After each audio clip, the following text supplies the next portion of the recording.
friend. Share it out.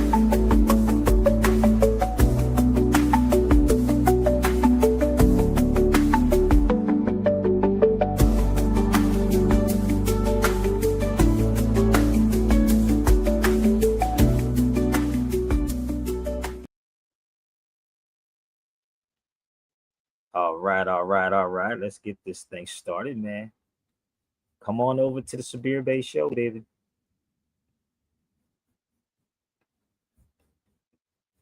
Hold up, let me get rid of this.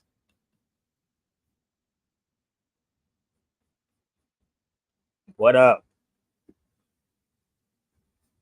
So let me cue my stuff. I'll make sure my mics are good. Mic check 1 2. Mic check 1 2 1 2. Are we good? Are we good? Are we good? All right. So this is Hip Hop History Month, y'all. It's almost over, but Hip Hop History Month, we're gonna have some fun, baby. Tune in, turn up, share out. Okay?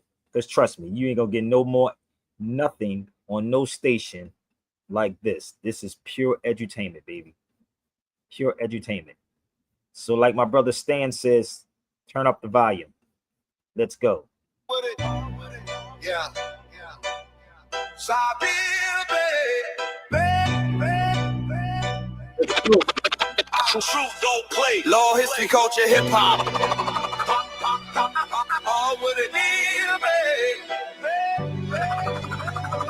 all with it.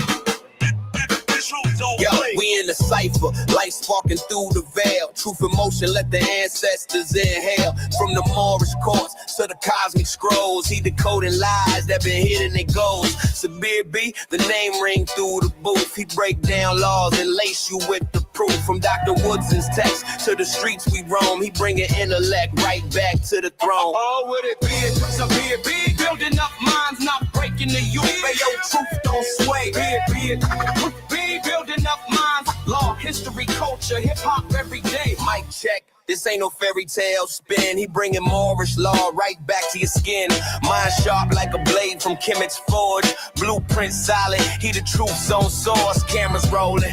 The wisdom broadcast. Facts hit hard. Never water the mask. He bridging the gap between the block and the scroll. That's intellectual combat. Food for the soul. What would it be? From the matrix to the Moorish way. Let's elevate. With it. Keep truth. Pure flame, this the real update. We ain't talking about no surface knowledge. We talking history, law, sovereignty. The real blueprint that unlocks the chain. Ancient vibes through the mic and translate. Each broadcast opening up the gate. Pan-African mind with that Moorish spark. God and lost tribes through the global dark. No cap, this that Griot code in motion. Truth tsunami, pure mind ocean. So tune in, lock in, set your mental straight. It's a big beat show. Yeah, the vibe too great. Oh, with it be? The show. It's like that. We building up minds, not breaking the youth, but yo, truth.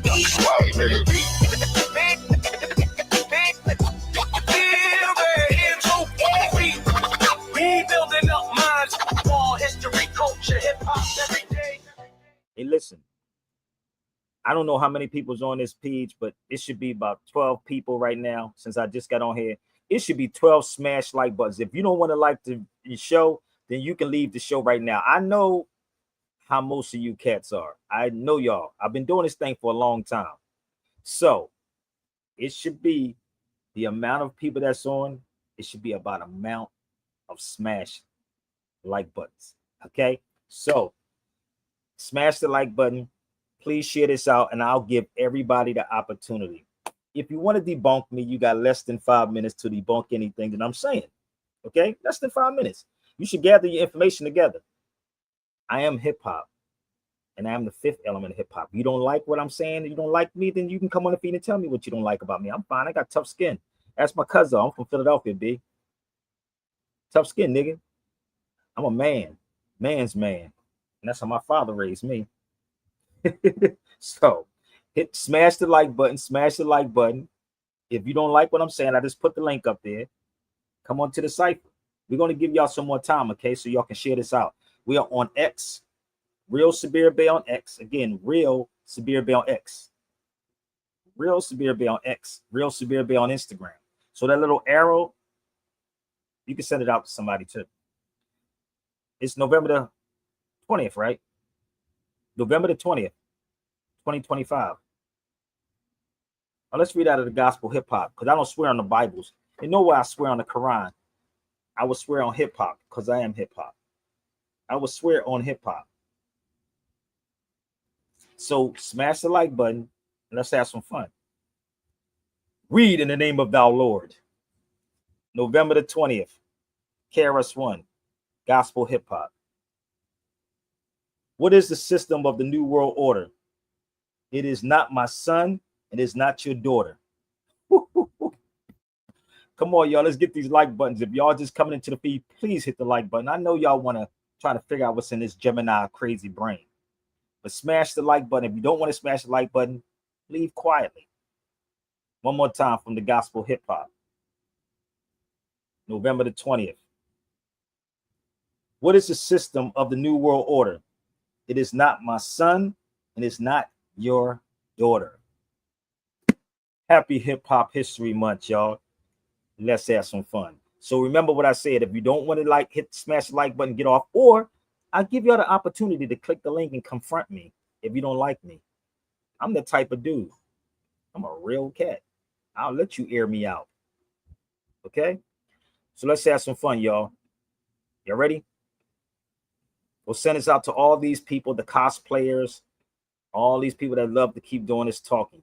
So I want y'all to understand, when you go up against me, you're going up against hip hop for real, for real. Are y'all ready? So please share this out. And let me know where y'all tuning in from.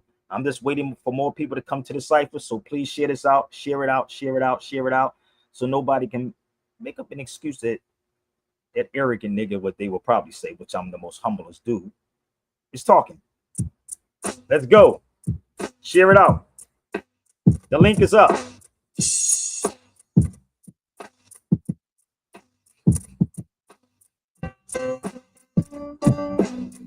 This is how we get down. Chop it up. Let's go. To the best of my knowledge, I guess that I'm fresh on what I manifest. I never I'm taking y'all way back, okay? Let's go. Share it out to all these people that love to say cosplayers. Shout out to my brother Jamal. What's going on, John? Okay, what's the purpose of you stopping me? Yo, man, kicks around. You was just kicking at me a while ago. All right.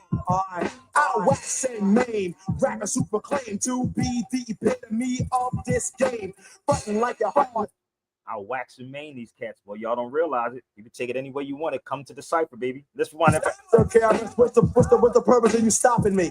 Yo, man, kicks around. You was just kicking at me a while ago. All right. Out wax and maim, rappers who proclaim to be the epitome of this game, button like a heart, rugged and rough, soft like butter, creamy like a puff on the mic. No sense, no evidence. Just listen to the gangster and I will convince all that my power of speech. The title of the gangster they try to impeach, but it is protected by the black and the red. It's not true. All gangsters are dead. Not a gangster with a gun doing crime, none of that. Killer MC with the rappers. I'm the gangster of rap. I'm the dominant black, coming full force on and power that's back. For all the party people, this is a fact. For all the pioneers, I'm going way back. Come on, y'all. Let's share it out. It's Hip Hop History Month. Let's go. Yo. We'll be all right. Yo. Going way back till the early days of 75 and the black spade. Chilling with my old boy, Muscle Man Ron, and the boogie down boss, BKA P-Long. It was a privilege for people to see. Bam, bada, ran, by 23 on a Friday night, the boys would come running to hear Big B stop shocking and stunning in the hill. Not a thing was chill. Sound masters on the loose and acting ill. Uptown, every weekend rock. Either 131 or around that block, but anywhere uptown. You always heard the sound hip hop, funky beats, MCs getting down. The truth, I swear, admit and declare. The Bronx was the first. I know I was there. The beats were dope. The sound was on. By the way, saying peace to my brother Mel Quan. Dedication to have a little bit more. The L Brothers, Grand Wizard Theodore, where we used to ill with the young sound masters in Castle Hill. I could keep going on, but more and more would break out and Barrett and the Funky Four. On the other side of town, the mics and the hands, the lecherous, treacherous, also the Petrus MCs cold in command. And if you listen to that, for an actual fact for all the pioneers, I'm going way back. Word. Now you know. KRS is just like dope. Talk about dope. Just give me one more verse. Come on. Let's rap. So I can take a breath, cause I'm bearing the truth and nothing less. No disrespect intended, but I have to show you. If I didn't say your name, that means I did not know you. To know you. So the If I didn't say your name, I didn't know you. So you better share it out. Let's go rewind that back. less. No disrespect intended, but I have to show you. If I didn't say your name, that means I did not know you. To know you to the point, to make it clear. If I don't say your name, that means you was not there. It's true. I'm from the old school. I'm the professor, and they are my people. I teach and never preach. Not a bloodsucker, parasite, or a leech. I'm telling you how and how it is. The Bronx is the home for the hip hop kids. A long time ago, when I was raising hell with the nappy head of pain at the age of 12, I saw and heard crews that rock. The rock crushes monsters, break out stock spots. You're not familiar with the funky sound that proved it right there. You wasn't down, had to earn a position and do hard work. You can work school work on my man Red Alert. Because he knows for sure about Flash, Easy Mash, and the Furious Boy. I'll run off some names with no offense. Listen up real close as I commence. My man Cool Fist, homeboy Trey D, straight. Wonderful to see in the atmosphere. Almighty KG at Union Square. Got to keep rock on. My man shut the rock up. B-I-K-R-S. Definitely, we would rock. And I can't forget my whole boy singing. It's the truth for an actual fact. For all the pioneers, I'm going way back. Well, I think that's about far back as we can go. Peace to my man Tina Rock. Word. Saying peace to my brother Scott LaRock. He's in here. Got the rock on. Word. DMX, peace. Hey.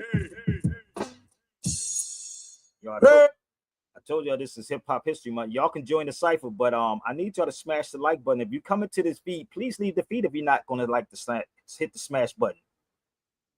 It says one of my streams have 21 people on it, so it should be 21 likes or hearts on that. On the other page, Sabir to get to page, it should be 2. On the before 1492, it should be 3. So please get these likes up. Please get the likes up. And again, if you feel free, you want to jump in the cipher, See, the crazy part about me, the crazy Gemini, that I know most of these fake conscious people. That's why I say these cats is parasites, man. Leeches like a motherfucker. So the crazy part is, what do you do with a leech? Do you cut the leech off your arm, or do you cut your arm off? You cut the leeches off, nigga. And these dudes are leeches, man. Believe me. And again, anybody wants to try, but you got less than 5 minutes. Again, I'm a nice, I don't want to say nice, generous guy. I mean, I'll let you come to the feed. I'll bring out the olive branch for y'all. Okay. So the link is up. So shout out to my brother KRS-One. This was us in Malibu. We were discussing me speaking at the Temple of Hip Hop. And it's going to be on Hip Hop in the Moors. So shout out to brother KRS-One and say, yo, I want you to come to the Temple of Hip Hop, and we're going to pay you an honorarium to speak on the Moors and hip hop. It's going to be crazy, right? So I'm just waiting for KRS-One's okay when we're going to do that. Okay. So if you don't like the show, it's time to leave the show, but we are definitely on YouTube. Sabir Bey's YouTube channel. I just gave it to you. Let me put this up here one more time. We on Sabir Bey's YouTube. Sabir to get to Bey, before 1492, Facebook. Instagram is Real Sabir Bey. X is Real Sabir Bey. Okay. Did they change our names? I don't know. No, YouTube. It's not y'all's. That's the crazy part. I don't care what they change with me. Y'all have to remember, I'm analog. I don't care about digital. I'm analog. They are intimidated by your energy. I got high energy. High energy. So y'all sharing it out?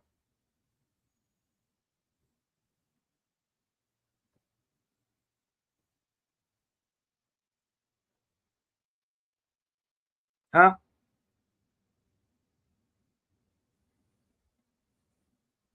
I got high energy, sis. High energy, full with the wisdom, sense of a rich man, knowledge and the rhythm. This is what I'm using to come up with a style. So high energy, full with the wisdom, sense of a rich man, knowledge. High energy, full with the wisdom, sense of a rich man, knowledge and the rhythm. This is what I'm using to come up with a style. So I'll interact together better with the crowd. Another high energy, full with the wisdom, sense of a rich man, knowledge and the rhythm. This is what I'm using to come up with a style. So I'll interact together better with the crowd. Nothing for a second and the record starts spinning and I fall into the state of matter what I've just created. Pumping like the doctor, the integral RE suckers ready to leap up on the tip. I innovated, creative so I'll never be regarded as a regular. But just a little bit better than my competitor.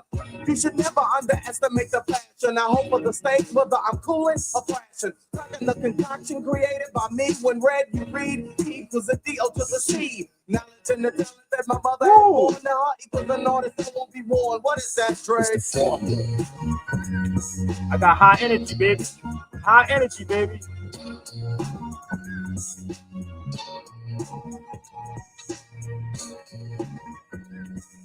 Oh, Philly in the building. My brother Tim. Let's go. It's like a message that only I can understand. But those who want to comprehend will again be in the midst of a brother. Unlike another in any way, cause Trey don't play. Say what the others say. Originality is the must. Whenever I bust, the funky composition is crushed. And I trust these niggas not original.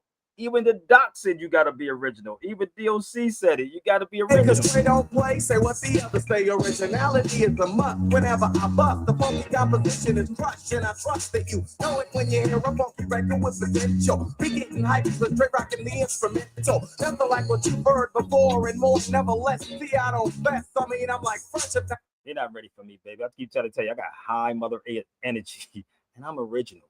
These cats are copycats, so you can bring them all to the cipher. Y'all ready to have some fun, man? This is Hip Hop History Month. I just read out of the Gospel Hip Hop by KRS-One. So every month, this month, because it's Hip Hop History Month, we're going to come out of hip hop. So I need y'all to send this out to all these people. And I'm responding to stuff that people be sending me to respond to. So everybody been asking me to respond to this cosplaying. And niggas been cosplaying like a motherfucker. Nigga, y'all been somebody that you're not. Niggas running around calling themselves black and you're not even black. They run around, I'm a black man. No, you're not black. Nobody's black. This is black. This is brown from the boogie down. So let's have some fun. The lines are open for anybody that wants to try me. So we're going to take y'all to KRS-One for a second. I'm going to do this thing with KRS-One. This is the craziest thing ever. I'm going to play 5 rappers who were terrified by KRS-One. So let's go. I want y'all to pay attention, okay? 5 rappers that was terrified by KRS-One, nigga. And this is the same thing. So the best thing these cats can do is leave my name out their mouth. Leave Sabir's name out your mouth. Because once you say my name or you have me on that platform, it's over for them. That's why Tariq Nasheed never said my name. Have y'all noticed that? You notice I did it and Tariq has not responded to me yet. Have y'all noticed that? Oh, y'all probably don't know what I'm talking about, but I'll play it for y'all again. It's still queued up. Even you foundational Black Americans, don't say my name or it's a rap. You have to understand, I be around some real heavy hitters. And I study a lot. But listen up. Value is not based on what you own or what you have. Listen. MC Shan could have won the battle simply by ignoring me. Listen to what I'm saying. Yeah, that works. So the best way to do is ignore Sabir. See, if you say my name, it's a wrap. So the best way they can do is ignore Sabir's period. MC Shan could have won the battle simply by ignoring me. Listen to what I'm saying. Again, MC Shan could have won the battle simply by ignoring me. Listen to what I'm saying here. Value is not based on what you own or what you have. Real value is based on what you can do without. It's not about what you can accumulate. You have to have the courage to solve a problem. Problems exist because people are afraid to solve. At 60 years old, the man once known as the Blast Master still carries the reputation of being absolutely unhinged on stage. And 5 rappers learned that the hard way. He was nuts, but here's the thing. KRS-One didn't just destroy people. He destroyed them in 5 completely different ways, and the pattern reveals something far more complicated than the legend suggests. Before we dive in, you need to understand something critical about KRS-One. The man has 2 identities constantly at war with each other.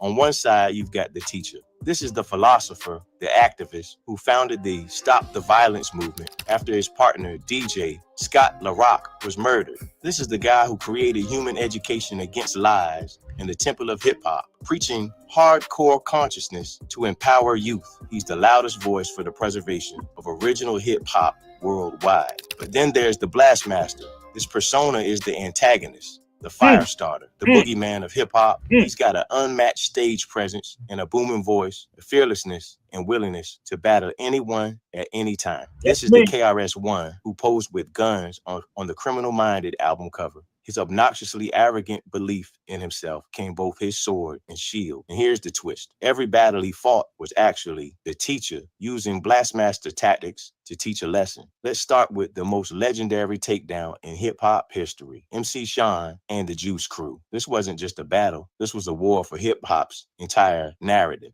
In 1985, MC Shan and producer Marley Marl, leader of the powerful Juice Crew, dropped a track called The Bridge. The lyrics said, "You love to hear the story again and again of how it all got started way back when. The monument is right in your face. Sit and listen for a while to the name of the place. The Bridge, Queensbridge." MC Shan later claimed he never meant to say Queensbridge was the birthplace of all hip hop, just that his crew got started there. But for Lawrence Parker, a homeless kid from the South Bronx who watched hip-hop culture emerge from the boogie down, this was historical revisionism that could not stand. It was a direct threat to the Bronx's claim to be hip-hop's birthplace. KRS-One's response was a 2-pronged lyrical assault. First came South Bronx in 1986. This was a hood anthem that explicitly refuted Shan's claim. So you think that hip-hop had its start out in Queensbridge. If you pop that junk up in the Bronx, you might not live. The song then proceeded to teach history, name-checking Bronx pioneers like DJ Kool Herc and Grandmaster Flash.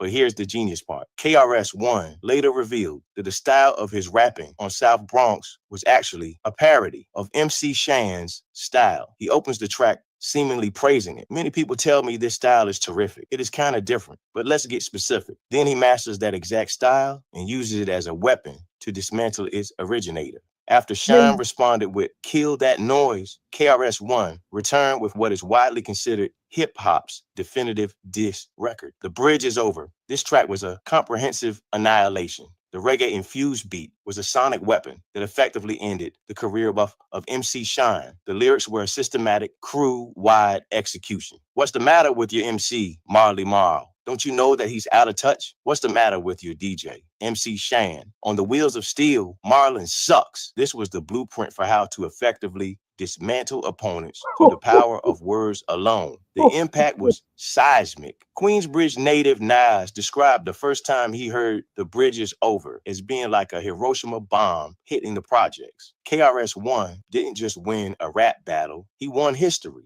He cemented the narrative of the Bronx as hip-hop's birthplace. The destruction was so total that even 3 decades later, Shan was still refuting the consensus, expressing resentment at the stigma of losing. KRS-One himself admitted MC Shan could have won the battle simply by ignoring me. I'd be nowhere. There'd be no KRS-One. But history lessons. See, if you ignore me, you be all right.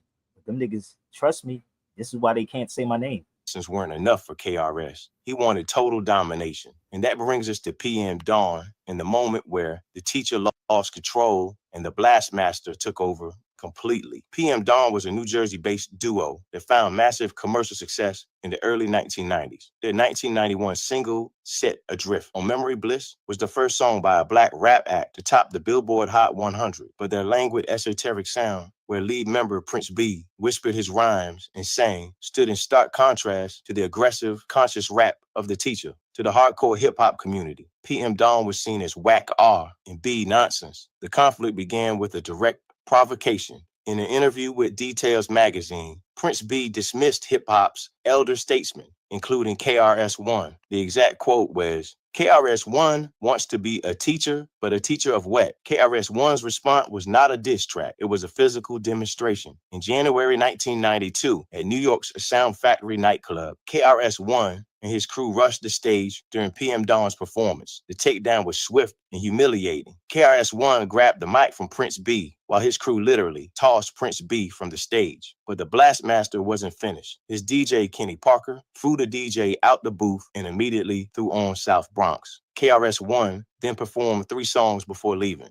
The destruction was sealed by the audience's reaction. Kid Capri described the scene as monumental. When KRS-One and his crew left the building, the whole crowd left and was walking down the street with him. Supercat, the next scheduled performer, was on stage with nobody left. KRS-One's justification was simple and chilling. He told USA Today, I answered his question. I'm a teacher of respect. This was a non-lyrical public humiliation that cemented KRS-One's status as the culture's enforcer. By challenging KRS-One's role as teacher, Prince B had provided the platform for KRS-One to demonstrate his lesson on respect in the most Blastmaster way possible. The incident became so famous, it was even referenced on the TV show Empire decades later. But this destruction came at a high cost. It was seen by many as a rash, stupid move. One critic wrote that the incident splintered his fan base because no one knew what was real anymore. It exposed KRS-One to charges of hypocrisy. A true philosopher who founded the Stop the Violence movement had resorted to acts of violence over a verbal slight. But if the PM Dawn incident showed his power, his next feud showed his limits. This brings us to X-Clan and a battle that was far more dangerous than any physical confrontation. In the early 1990s, political hip-hop was at its zenith, and KRS-One and X-Clan were 2 of its most powerful proponents. This feud was a battle for the conscious crown, but it was fought with philosophy, not fists. The divide was clear. Black nationalism versus humanism. X-Clan, led by Brother J, was rooted in black nationalist philosophies. Their worldview was deeply Afrocentric and politically separatist, prioritizing the empowerment of the black community before all else. KRS-One espoused a philosophy of humanism, a more universalist approach, as evidenced by his HEAL project. X-Clan criticized KRS-One's humanist stance, viewing it as a dilution of the black-focused struggle. In response, KRS-One's 1992 track, Build and Destroy, is widely seen as a direct rebuttal. One line in particular, you can't be human if your music's booming anti-human, is a clear philosophical jab at X-Clan. Here's where things get really interesting.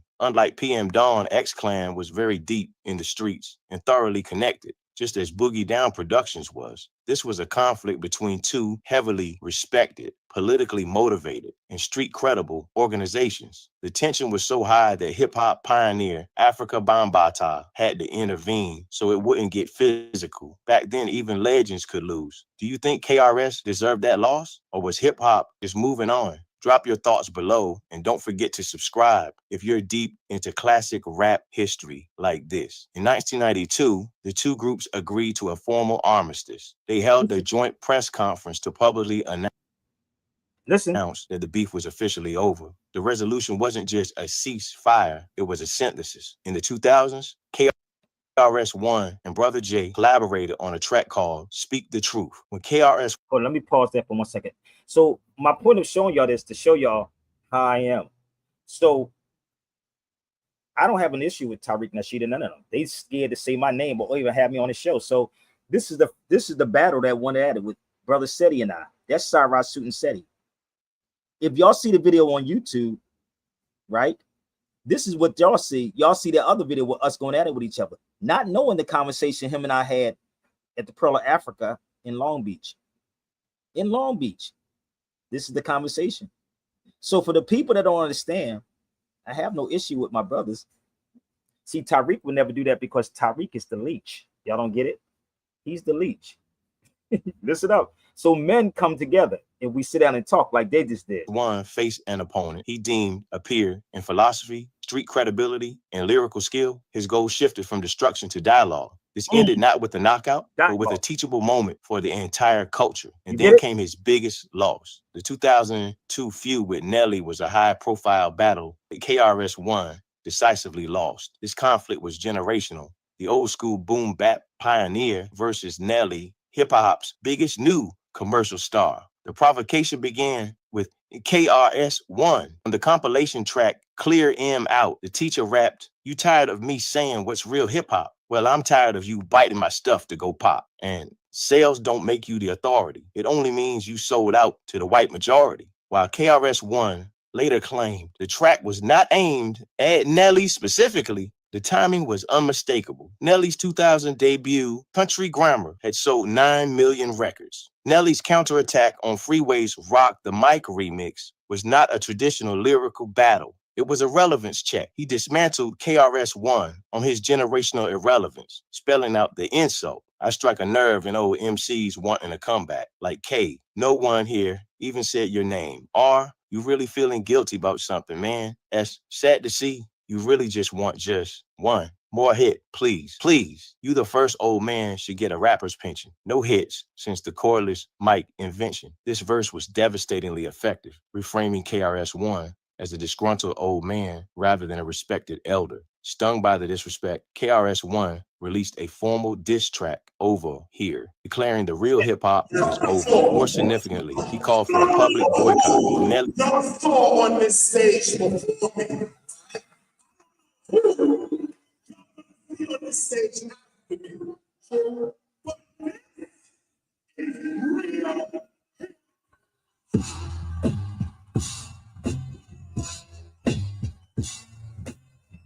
Come on, where the Moors at? Somebody asked where the Moors at.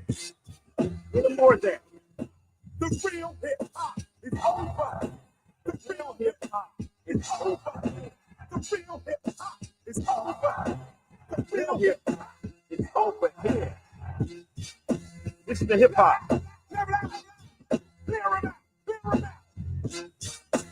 This is the hip hop.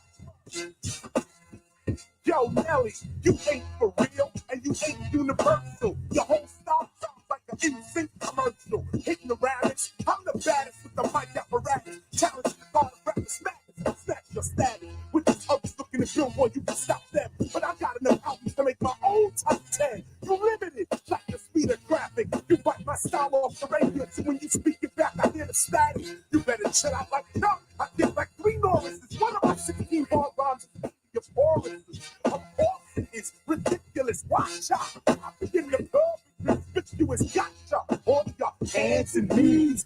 Ain't it about time? Those are the real MCs. The real hip hop is over. The real hip hop is over. The real hip hop is over. The real hip hop is over here.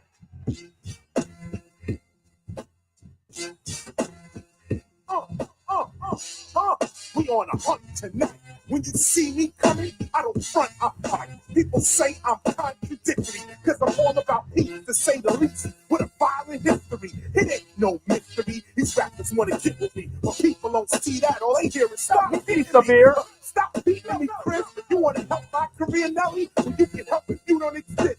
I think it's about time we stop these pop rappers. Fuck these pop rappers. Hip hop does matter to me. Does it matter to you, my crew? If it does, you know what the hell to do. Throw your guns in the air, pump it like yeah. Let these bitch ass rappers know we in here. Go to the show, pull them off stage. Tell them KRS told you they at the end of their days. Let me tell you, let's get hip hop a lift. And don't buy Nelly's album on June 25th.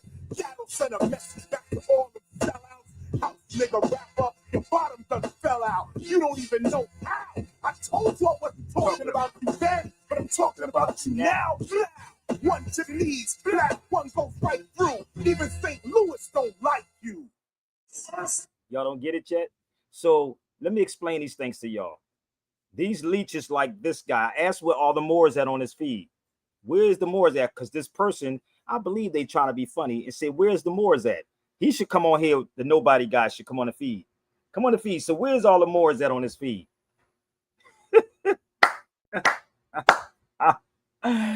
Yo, so I did something with SETI a long time ago, but see, y'all don't know about that photo that we took, brother Cyrus Suit and SETI and I. Y'all don't know about that photo. I told you what X Clan and KRS One did together, and you know what KRS One said? He said that Nelly came into hip hop the right way. After that, he said Nelly came into hip hop the right way. But you see how he went back and forth with brother Jay from X Clan, and then they did a song together. See, this is the difference between real men and boys, and Tariq Nasheed is a boy. He's a boy. Hard as this was right here with SETI and I, we came together. See, this is what men do. This is what men do. Why niggas get on social media. That's why I say niggas like to hide behind social media. They don't talk about no real issues at all, big. Told you my lines are open for anybody. So what am I talking about? I'm going to get into this, and then we're going to go into this because all this is cosplaying. Niggas are running around here trying to be something that they're not. Dressing up like Europeans, acting like Europeans. Okay, there they go. You ask where all the Moors at, there they go. Okay, so my brother T, which I've known this brother for a very long time, Philadelphia's own, man. You know what I mean? He could tell you I never changed. Every time I would come to Philly, I would stop at his job. Stop at his job every time I'm in Philadelphia. So let me explain to y'all why I'm saying this. So my brother T said y'all still beefing. I don't even eat meat, so I don't have beef with nobody. But I want y'all to understand how this works with leeches. You don't cut off your arm, you cut the leech off. You cut the leech off. So, brother, if you got something to say, come on the feed. Come on the feed, family. I'm going to get rid of you. I'm just keeping it a buck with you. If you're not here to learn, go run and tell Tariq. Go run and tell these other people. Okay? So why am I saying this? Because this video, a brother sent this video to me, and I'm going to keep playing it. I'm so glad this brother O recorded this video. Let me play this for y'all for a second. Okay? This is what happens. I want y'all to pay attention to what the brother was typing in here. You better not say my name, Tariq, or any of them, because I'm gonna come hard. Now, I want y'all to watch what the brother's typing inside the comments, and he recorded this, and I don't think you would actually get this on Tariq's show. Respect to the fam.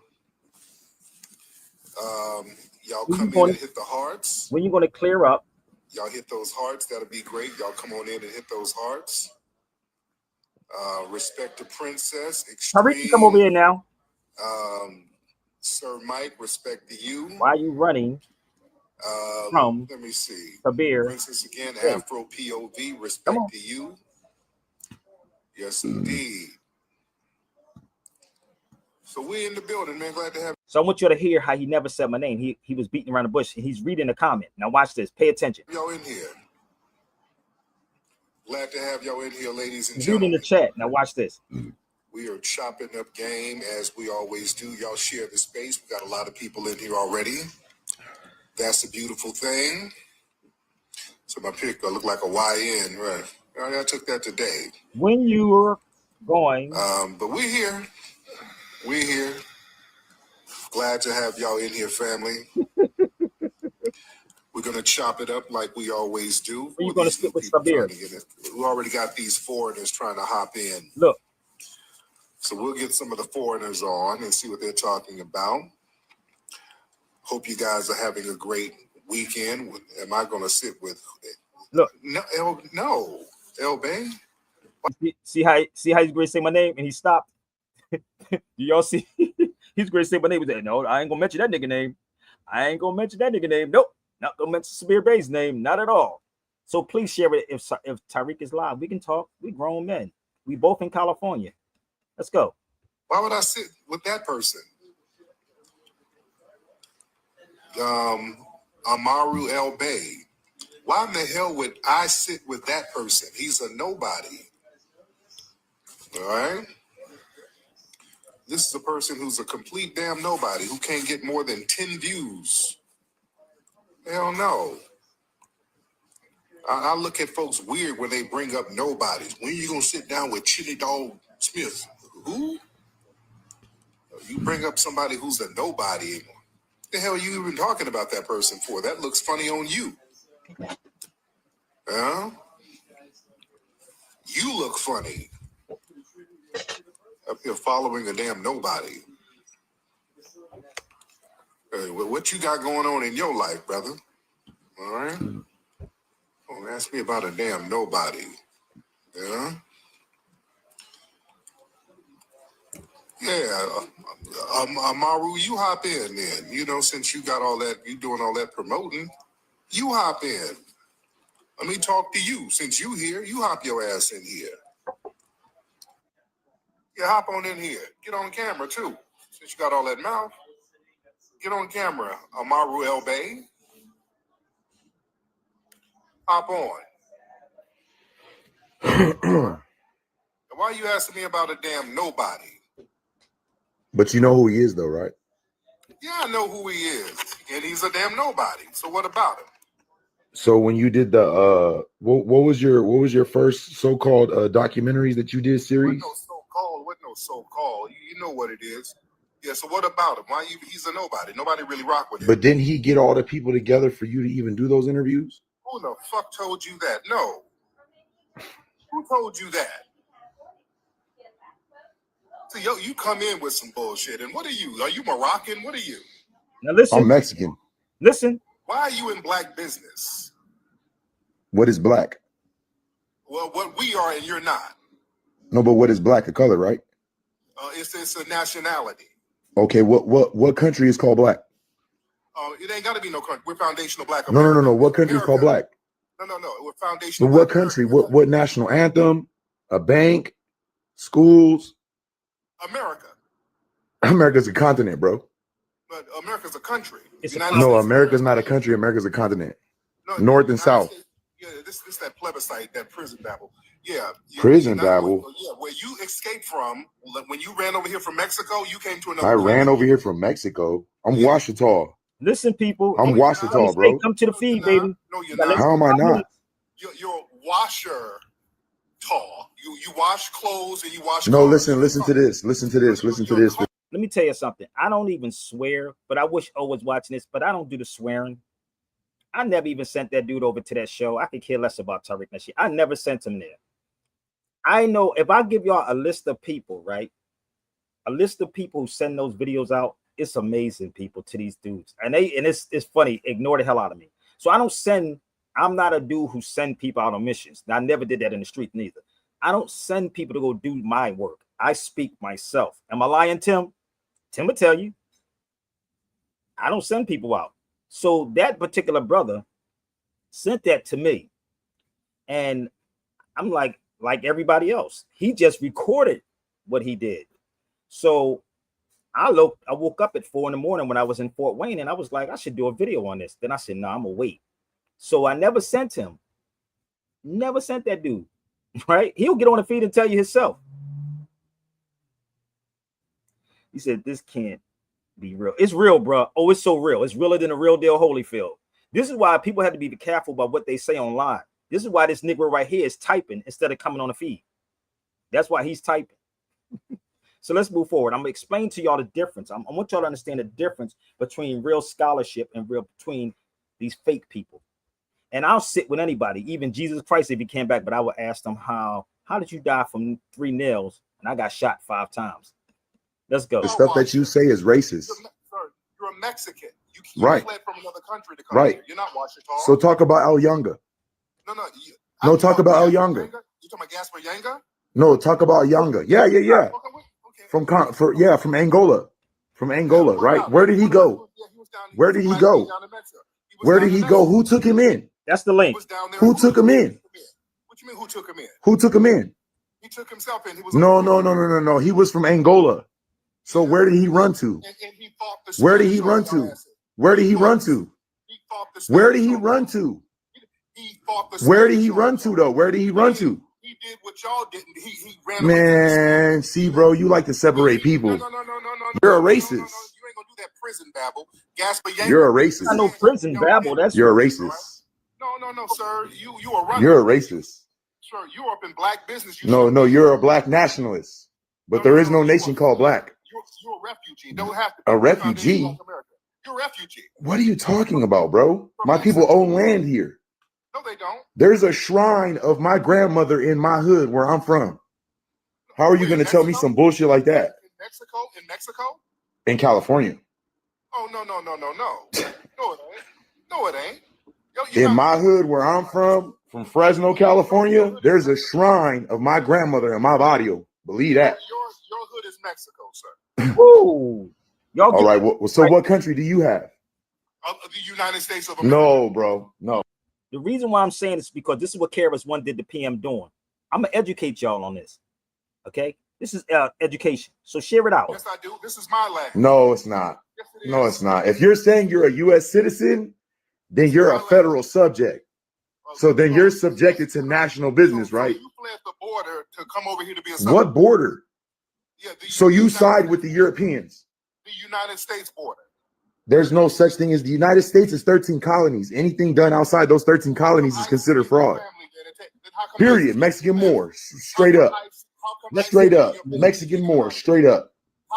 I'll show you my grandmother has an afro, bro, and she's straight indigenous. Take it to it. Let's go, baby. I'm gonna show you my grandmother, and don't block me either, like you do everybody else. Trying to jump from subject to subject, talking all that indigenous stuff. You're a foreigner, sir. I'm a and you're foreigner. in black business. You're in foundational black American business that you shouldn't be in. Yo, mama's a foreigner, boy. No. Your grandma with her afro. I don't give a damn. Yeah, I know all of you. That's straight indigenous Mexican, bro. Dude, you show me your. All right, you're a foreigner and a refugee, and you shouldn't be in foundational. Show. I'm not an FBA. I'm a Moor. I know you're not. You're not. I'm a Moor. I'm an American Mexican Moor. I'm a real American. I'm whooping your ass on here is what I'm doing. No, you're not, sir. I'm whooping your ass on here is what I'm doing. You're getting your ass whooped at the border. I'm whooping your ass right now. Sir, you just yeah, I'm whooping your ass. You getting your ass whooped at the border. Yeah. You're a Mexi-Moor? Yeah. You're a Mexican Moor? A Mexi-Moor? How does that work? Yeah. I'm straight indigenous to America, boy, baby boy. I don't give a damn about you. I'm indigenous to America, baby boy. You're African. You're African, baby boy. You're African, baby boy.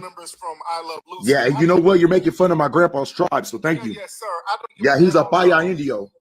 Yeah. I'm recording this too, so I got you. I don't care about. I'm recording this, so I got you, sucker. Rico Suave. I don't care about. I'm recording you, sucker. And you a snitch.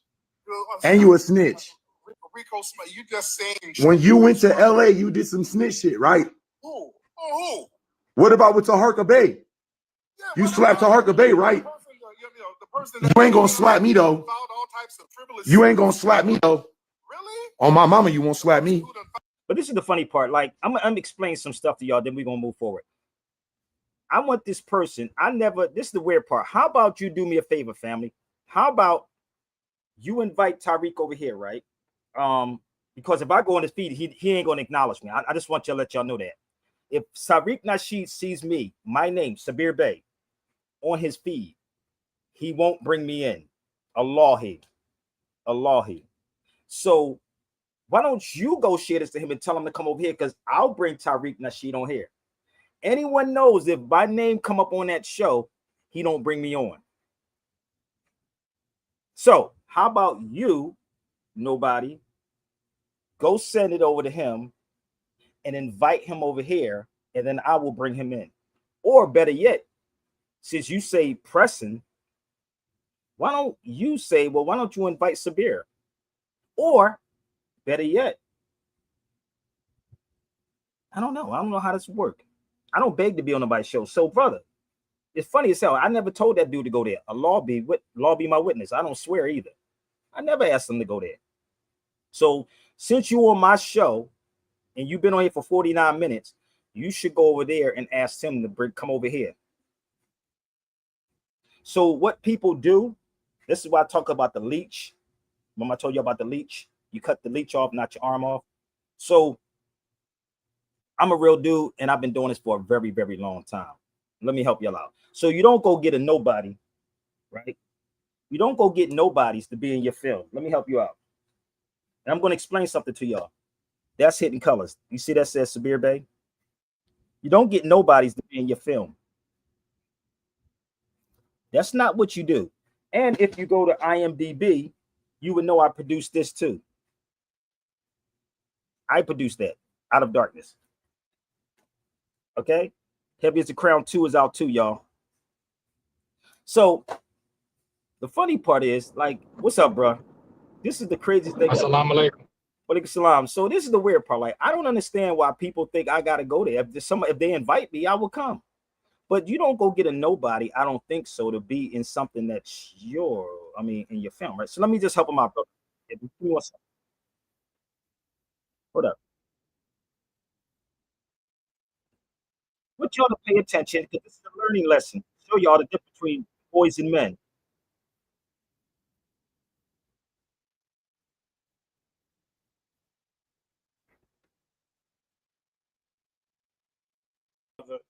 From the time that you started this to where you are now with Amadeus, with this video streaming, and being really on the cups, but right in the heart of this new African Renaissance.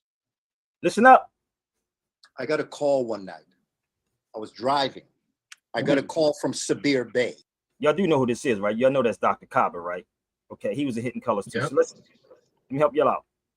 So you don't get a nobody, okay? So I want y'all to pay attention to Kaba when he says how long he know me, and then y'all tell me how long Tariq been around. I got a call one night. I was driving. I got a call from Sabir Bey. And Sabir Bey told me that Sabir Bey is a scholar, particularly in the Moorish tradition. I had met Sabir in the 90s. Wait a minute. He and another brother, Noah, had brought me out to Did Philadelphia. he say the 2000s or did he say the 90s, brother Ed? The 90s. Okay, so let's we just met Kaba this year in Charlotte. My son back here saying, I just met him. And no doubt. So and speaking of Charlotte, the name Charlotte actually was a queen. That was a Moor, Queen Charlotte. Noah. That's my daughter. No doubt. And being really on the cups, nobody, but right in the heart of this new African Renaissance. I got a call one night. I was driving. I got a call from Sabir Bey. And Sabir Bey told me that Sabir Bey is a scholar, particularly in the Moorish tradition. I had met Sabir in the 90s. He and another brother, Noah, had brought me out to Philadelphia to do some work. And I did a presentation. That's where I first met Sabir. Through the years, Sabir and I have spoken, going back and forth. Sabir Bey called me up and said, yo, there's a brother that's doing a documentary, and he's interested in you being a part of it. And I said, okay. And he said his name is Amadeus. Now that was this one. And well, he actually told me his real name, you know, the name I went by before Amadeus Christ. And so I said, sure, well, why don't we, you know, tell him to call me. And what happened was he said, I'll do one better. Let's do a conference call. So we did a conference call. Amadeus was on the line. We started talking. And then all of a sudden the line broke, got disconnected. Next thing I know, Amadeus. So this is the thing, brother. You know, have you noticed, and this he's talking about Out of Darkness. So how do you come from being a nobody, right? What Tariq Nasheed said, because what happens, these niggas ain't got no skills, bro. They have no skills. This is the weirdest thing ever. So they got to throw stabs at people. And these niggas on my show talking about him, right? Instead of setting this show or going over there and saying, well, Sabir's over there talking about you. Come on, Sabir Bey show. I am not going to block Tariq Nasheed. If Tariq Nasheed comes to this feed, Allahi, it will be bananas. I will not block him. So to the nobody that would say, I'm not going to block him. Not at all. I don't do childish stuff like that unless you belligerent, unless you start talking about my kids or talking about some crazy. Then I got to get rid of you. If you start being disrespectful, I have no choice because people don't want to hear that negativity. So I don't just block people because you disagree with me. If you disagree with me, you got to show me why you disagree with me. Did that make sense, bro? Did that make sense, people? I don't mind you disagreeing. You never see me block somebody for disagreeing. Niggas get in their feelings like this person still typing instead of coming on the feed. I told him to go over there. So you're cheerleading for somebody else, and he's going to talk about, this is the weird part about the cosplaying again. He's talking about the Mexican brother that listen, the Mexican dude that went on that show, right? The Mexican dude that went on that show. Then he said, I told to go there. Who told you to come on my show? Ain't that kind of crazy? And I asked this person to come on my show. At least Tariq did say, come on the show since you co-signed him, but Brother O went on the show. I could tell this person to come on the show. You notice they don't come on the show? Have you noticed this, brother? So Tariq said, told the dude to come on the show, and I've been asking him since he's been on here for like an hour to come on here. Don't that sound familiar? Sounds familiar, right? But you notice he don't come to this show. He rather type. You see how that works? Let's put the banner up here just one more time. One more time. Let's put that up here. Listen. Look, let's see if he'll come. That's the link right there. Do y'all see how this works? At least Tariq said, come on, and the brother had the balls to come on the show. He said, I'm killing you on your own show. I want y'all to understand the difference between boys and men. Them niggas are boys.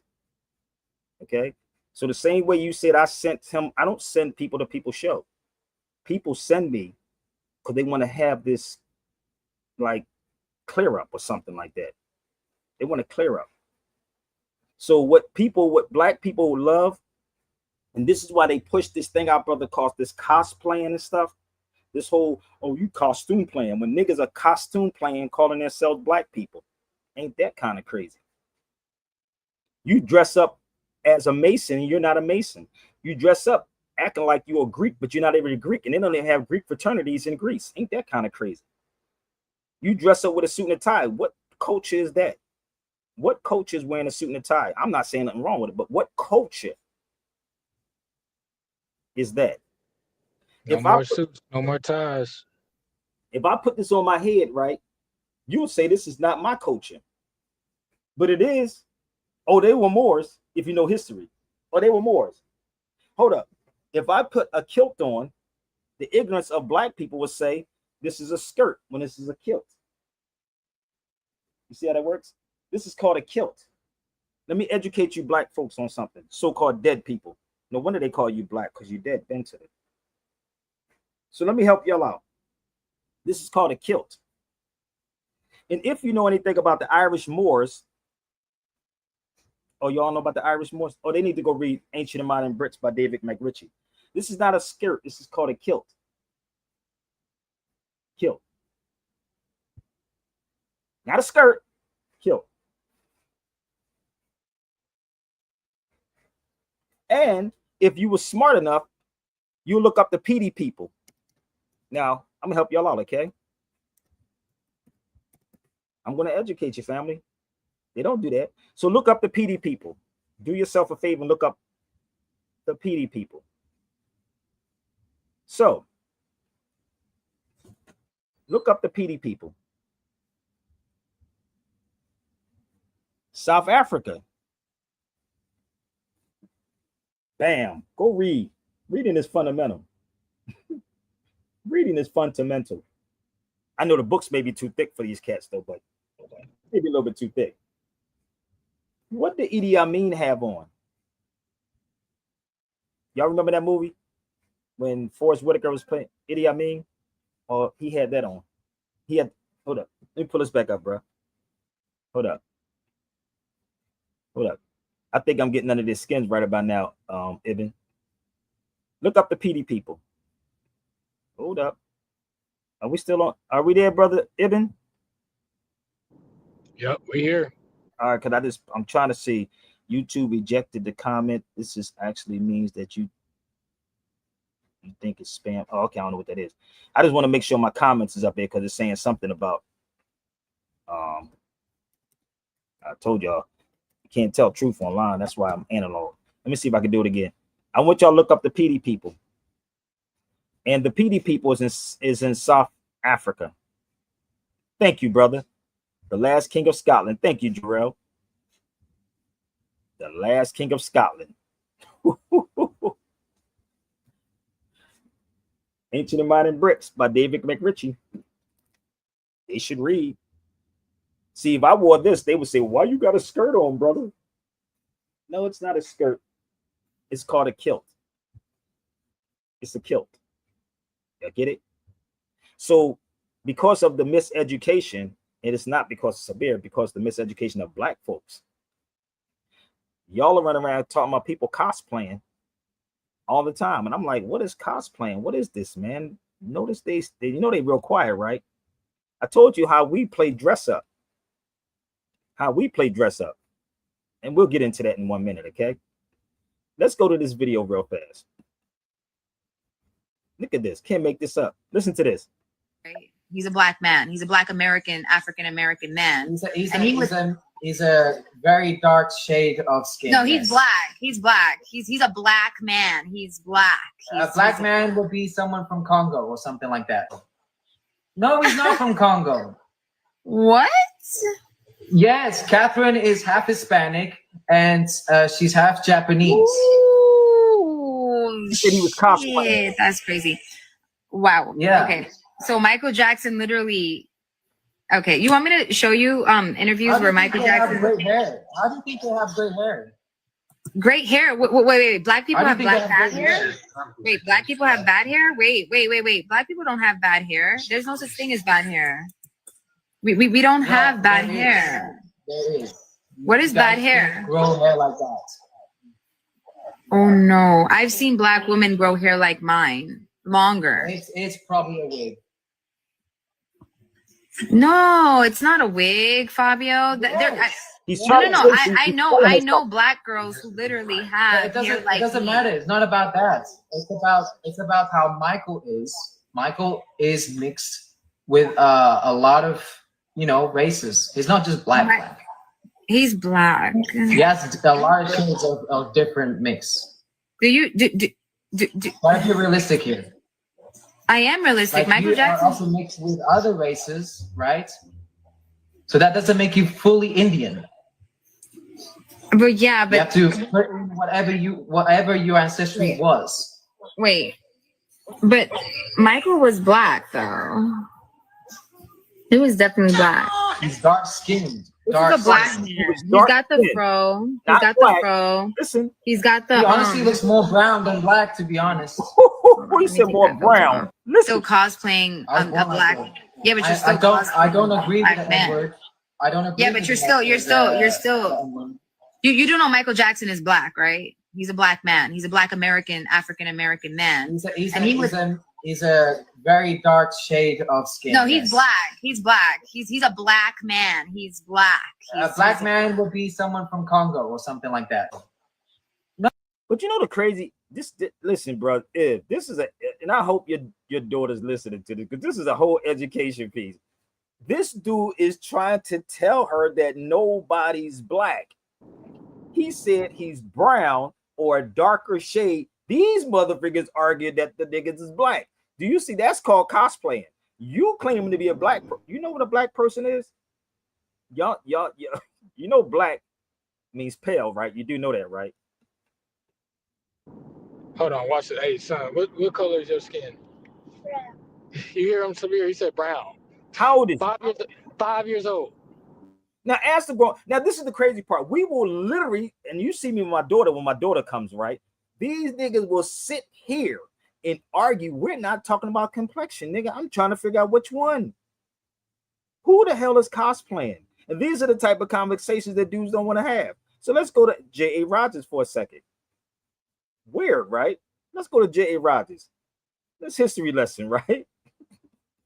Black in color, on the other hand, has no historical meaning whatsoever for African people.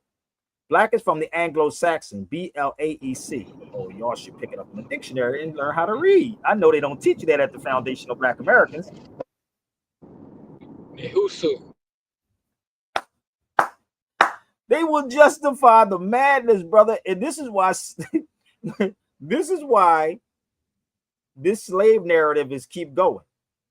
This is why the dude tried to tell her nobody's black. I guess yo, Ibn, I guess I sent him too.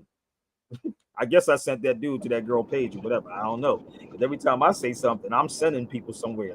No, I'm sending you to the right knowledge. That's all I'm doing.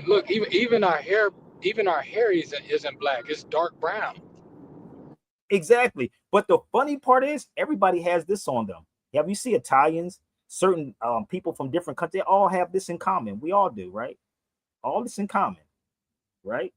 So the weird part is there's a book called Nature Knows No Color Line, or The Great Men of Color by J.A. Rogers. Damn. Kind of weird, ain't it?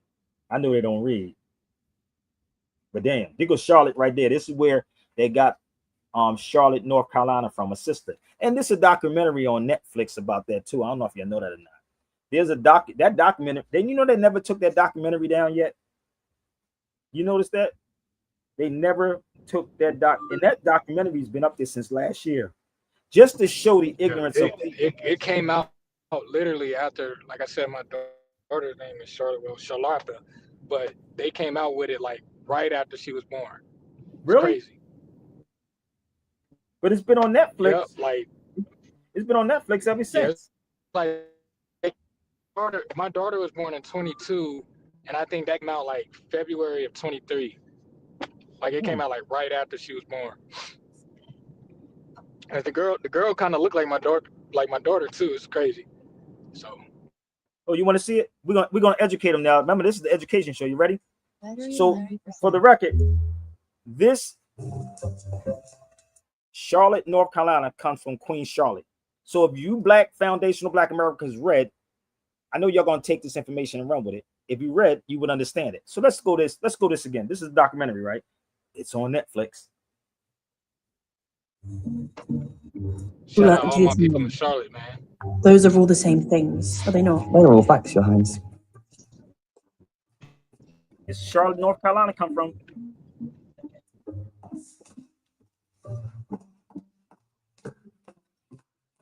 She is very brown. I did say she had more blood, Ma'am. You did not say she would be that brown. But I did say... One more time. For the listening.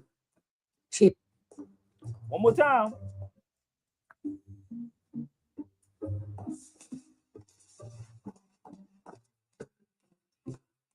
She is very brown. I did say she had more blood, Ma'am. You did not say she would be that brown. But I did say she had more blood. Very brown. Thoughts? It is a problem. People will talk. People will talk. It is a problem. We have already made the trade deals. Can they be cancelled? We cannot cancel the royal wedding on the day. You may need to. It is a problem. Hey, listen. If they're not getting this, bro, something seriously mentally, they got too much metal in their lead or something in their brain. These black people, these foundational Black Americans, bro. Something seriously wrong with them, bro. If they not comprehending that simple thing right there, that these people know. And the one thing I've learned that these people, you learned this in Ivy League schools. Oh, speaking of Ivy League, hold up. Speaking of Ivy League schools, wait a minute. You're not gonna learn that in no HBCU with Dr. Greg Carnum. No. How many of y'all read this book before? Come on.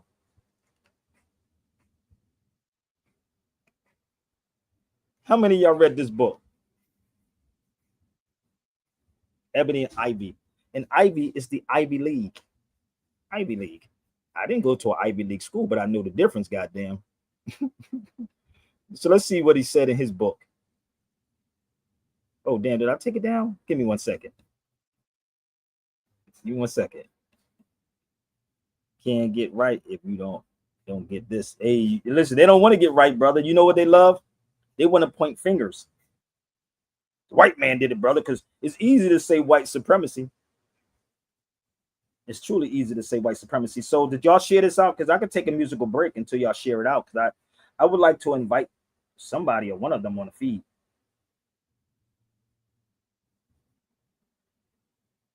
So in his book, he talks about the Moor, right? Let me see if I can find his. Give me 1 second. So remember what I said, Charlotte, North Carolina, y'all. It's come from Queen Charlotte. Queen Charlotte. So let me see if I can find this. And this is why they always have the upper hand. What's up, Ed? I'm trying to find this page, brother, so I like to show people. I don't like to just tell people. So I like to show people. Show and tell, just the game I play. So Craig Stevens talks about the Moor. Say that again, bro. What happened? And this is why when you see me say I'll get rid of people, because I know young people watch this video, right? And dudes like to come on his feed being very disrespectful. And the young cats, you know, be on these feeds, be like, yo, man, what's going on with these grown people? So if the grown people are acting up, then what the hell? Come on, family. Y'all gotta grow up. It's okay. I'm fine. You can please come debunk what I'm saying. I welcome the debunks. Yo, Saba, you good? Yeah. Why you say that? Huh? Why you say that, bro? It's not me. Hey Tim, can you hear me? Everybody, you can hear me, right? Let me get a hallelujah if you can hear me on YouTube. That might be. I'm gonna make sure it's not his. Okay. We can hear you. Oh, it's raining outside. We can hear you. Okay, you can see me, right? But it's raining outside. It never rains in Southern California. 24. Give me 1 second. Give me 1 second.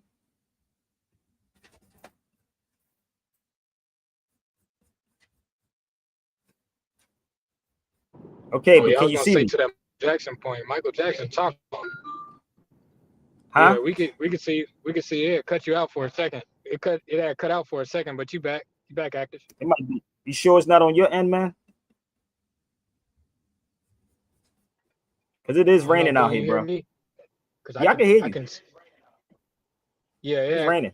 Okay, yeah, it cut you out, but I can see you now. I can see and hear you now.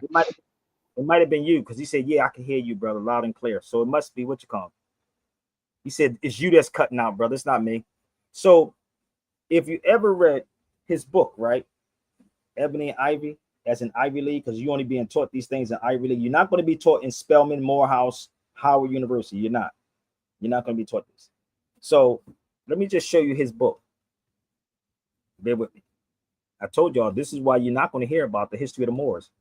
This is Craig Stevens' book. According to Craig Stevens, the author of the book Ebony and Ivy, that's an Ivy League, right? Harvard would have failed if it was not for one African known on the record as a Moor. Are y'all being taught this? I don't think so. No, you're not being taught that one. Is it making any sense yet? So, are we good? So, when you go back and you listen to these people when they saying cosplaying, right? Let's go back to Netflix special one more again. Y'all should check it out on Netflix. We cannot cancel. You know the crazy part? I ain't gonna tell y'all a whole documentary, but anyway. The royal wedding on the day. It is a problem. One more time. Those are all the same things, are they not? They are all facts, Your Highness. One more time.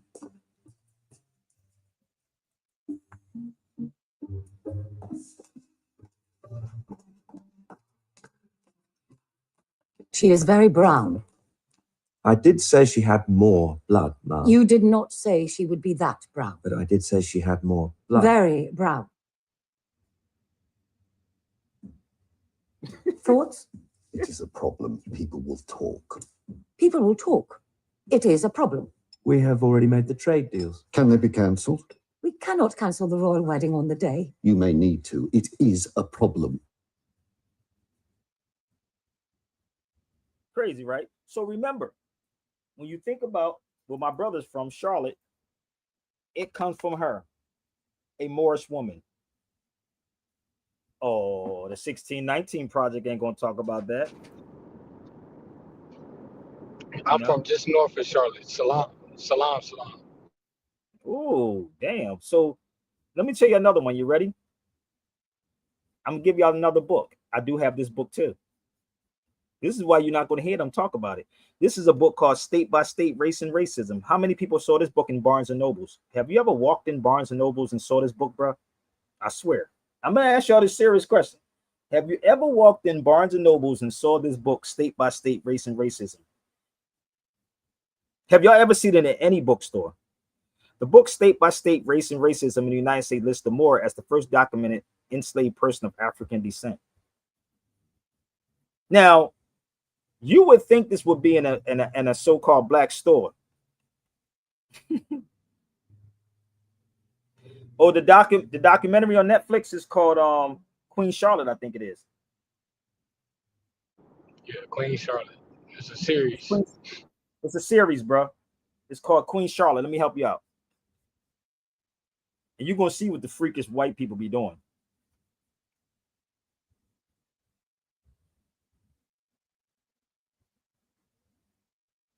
So let me ask y'all this question. I told y'all been on here for like an hour and 16 minutes. Somebody got to have an answer for me. How many people ever saw this book inside any bookstore, any black store? Oh, let me see something. Hold up. You never heard? Oh, let me pull up the book. Give me 1 second. Let's pull up the book. I'm gonna show you the book, okay? How many of y'all ever saw this book inside any bookstore? I know it's a lot of pages, but have you ever seen this in Barnes and Nobles? Anybody?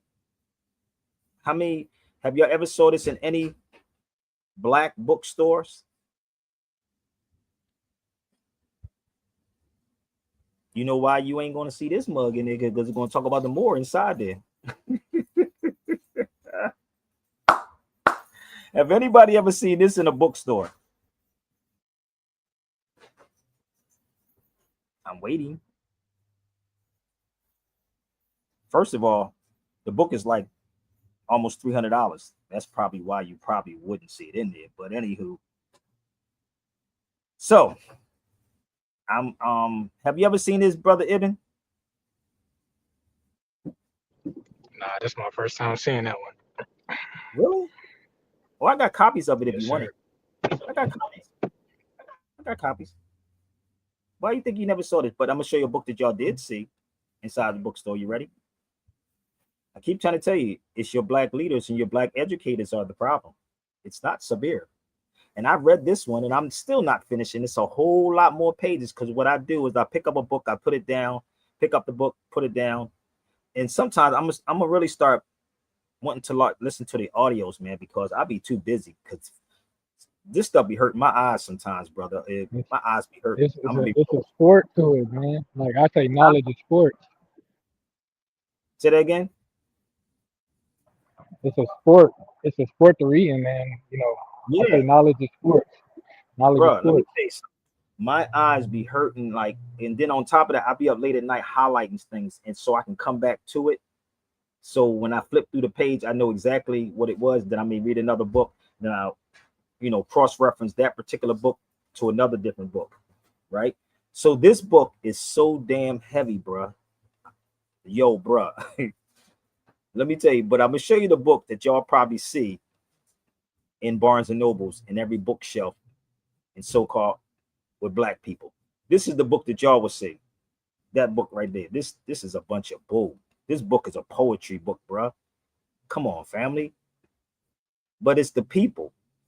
Now, I know you saw this book. Now, guess what? The other book came out in 2019. This came out later.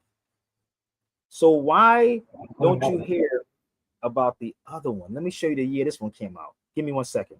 You think I ran through this too? And she speak about Langston Hughes' poem. She brought up Langston Hughes' poem. I'm like, why are you not talking about Langston Hughes? Let me show you something. Let me give you the year. 2021, right? Now, it takes time for people be writing the books, right? This is 2021, right? This is the 1619 project that they shoved down your throat about slavery. This is what all the black people keep talking about, right? That one, right? So let's go back to this one more time. Pay attention. This one came out, and I read both of them. I'm going back and forth with both of them, cross-referencing everything. State by state, race and race. And this is the one that talks about the Moors. So, and if you want it, y'all can email me. I could sell it to y'all less than that, I wish I knew who the sister was. I would like to give her something or talk with her too. But I'm trying to make stuff easy for y'all to get, because this book is close to 300. So this one came out in 2019. 2019. But it got 1,118 pages. And see, this is the problem. Niggas ain't gonna read, bruh. Read for what? I'm gonna watch Tariq Nasheed's show. He's the greatest of the greatest, brother. I'm gonna tell you, he got a lot of people following him. Tariq got a lot of people following him. It's your black scholars, bruh. Yes, 300. You can look it up online. Look it up online. Can't make it up. So let me show you the sister that wrote the 1619 project. Y'all ready? These are the people that we follow, and these are the people that they push out in front of you. Now listen to her. This is the sister that wrote the 1619 project, as if she was saying something that was powerful. They paid this sister $50,000 to come speak. Bruh, I'm not lying. I'm surprised. But listen to this. Listen, and please share it out. And don't ever think I have hate in my heart for nobody. It's just truth that I stand on. Let's go. That they have been able to do what they've done so quickly and so thoroughly and with so little It's Don Lemon pushback. with his sweet behind. I knew what they had planned for us. I've been writing about this for years. Hold up. I knew. I've been writing about this for years. Listen to this. What they had planned for us. I've been writing about this for years, but I didn't think things would fall this quickly. People who say like, "Oh, we're not surprised. We've been here before." Not me. This is a past that many of us have read about, but we haven't had to live in it. And for many of us, it's not us trying to gain our rights. It's watching the rights that our parents and grandparents fought for us to achieve being now taken away. And there's a different pain, right? And having rights and losing them. And we're in that having rights and losing them. So I think whether you're surprised or not, we can not be shocked and still be appalled. So I think more than anything, I'm just appalled by like the lack of courage, by the lack of allies. And the last thing I'm going to say, because I really will talk for this whole hour. This is the moment where like all the people who read history and imagined during slavery days, you would have been one of the abolitionists. And you imagined during the civil rights era, you would have been the one marching with King. Now's your chance to show and prove it. Ooh. Now is your chance. That sound good, didn't it? That sound real good. So that's the one that wrote the 1619 project. So these are the people. And I'm trying to figure out, what books did she read? What books did she read? Anything on J.A. Rogers? Y'all know how many books J.A. Rogers have? Bro, it's a whole lot. I'm telling you, hold on. I'm gonna walk y'all through some of J.A. Rogers' books. That's a bad man. That J. Rogers. How you gonna be a scholar and tell me I'm gonna write a book 16 and start the history of 1619? Hold up. J.A. Rogers, your history. J.A. Rogers.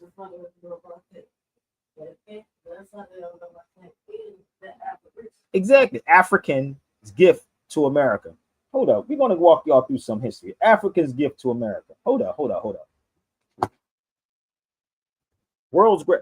Do any of these people talk about these people down to Greg Carr, Dr. Greg Carr, that's teaching African studies in Howard University, which was named after General Oliver Howard? We'll get into that in a minute. Great men of color. So Carr said he has these books. Why Dr. Greg Carr at Howard don't teach these things? Because if you read these things, you will actually find the history in there, right? J.A. Rogers, from Superman to Man. Hold up. Hey, Sabir, so I'm doing ground studies, right? And it's this place in Charleston. It's called Charlestown Landing, and they have on there to that Africa's Give to America point. They have like on the historical markers, they got the Europeans depicted as slaves. They got them depicted as slaves, and it says on the it says that they got them getting whipped and everything on the depiction, and then on the description it says that the European, they call them indentured servants, the Negro replaced the European indentured servants. Really? Hold up. There's a book. Yep. Hold up, bro.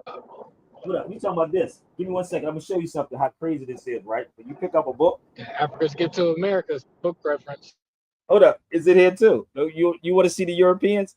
And they was talking about don't let the Moors get me. Watch this. You ready? Open up this book. Let me see if I can find the page. Europeans don't tell their history like that. Only Negroes talk about their enslavement. They be looking at us like we crazy.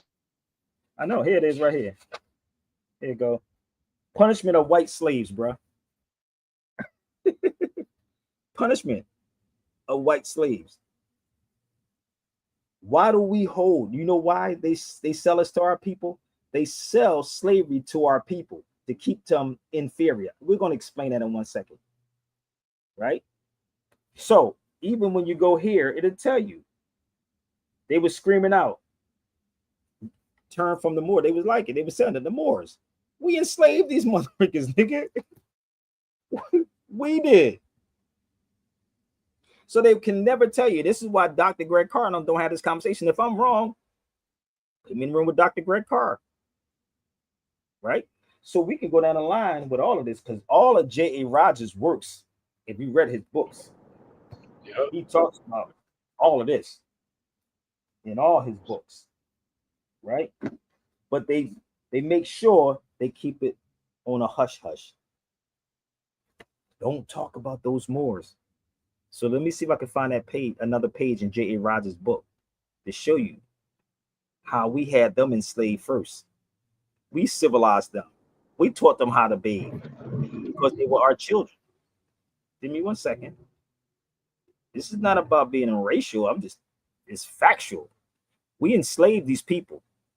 So now when you get out of slavery or you was in bondage or something, you're going to have some type of animosity towards somebody. Even if somebody shot you, you're going to have some type of animosity towards that individual.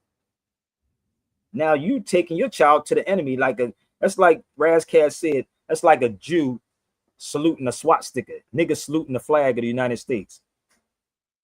So this is J.A. Rogers' book, 100 Amazing Facts About the Negro. There it is. The first slaves held in the United States were not black, they were white. Let's move down here. Don't it mention Charleston in there?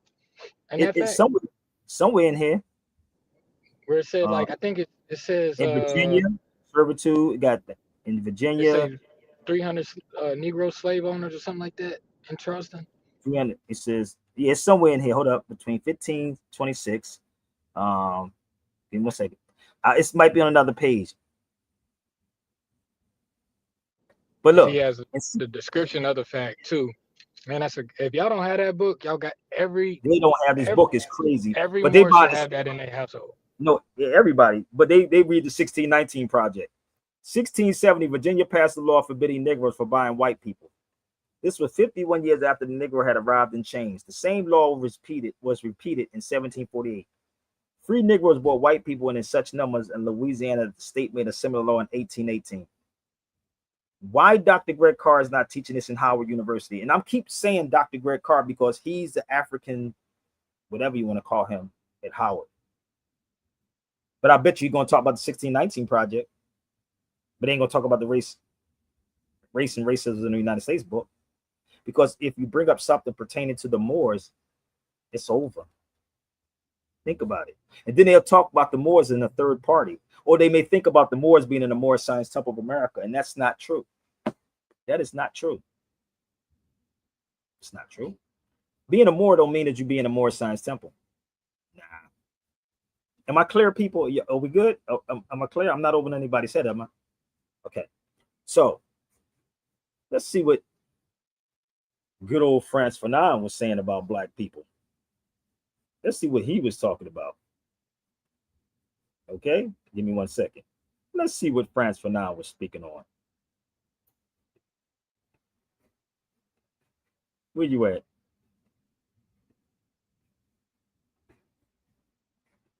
Let's see what Frantz Fanon spoke on. Looky here, brother. Let's pull up Frantz Fanon's book. On page 9 of the African Today. Oh my God. Is the feeling, it says, the African Today is the feeling of inferiority by blacks, especially evident in the educated black man. Who's cosplaying, brother? You trying to dress like him, look like him? Who's cosplaying? Which one of them is cosplaying? They love to throw that word out here. Have you noticed, brother? None of these people that keep saying that cosplaying is jumping on his feed. Now they're going to keep doing these videos on X, and y'all gonna keep feeding to those X and keep sending me these videos and say, well, Sabir, respond. I'm responding. So all of y'all should retweet this out, right? Retweet it out, and let's have this cosplaying. And I'm gonna show you how black people are cosplaying. You're wearing the Europeans' clothes, you speaking like him, you talk like him. Frantz Fanon already spoke about this. But then the crazy part is you keep saying it's white supremacy. No, it's inferiority. You feel inferior. I got 25 degrees from the white man's school. I didn't write that. I got 25 degrees from the white man's school. I'm going to tell you, I'm educated. But look, Frantz Fanon again. All they ask of the black man is to be a good nigga. Okay? All they ask of the black man is to be a good nigga. The rest will follow on its own. Wow.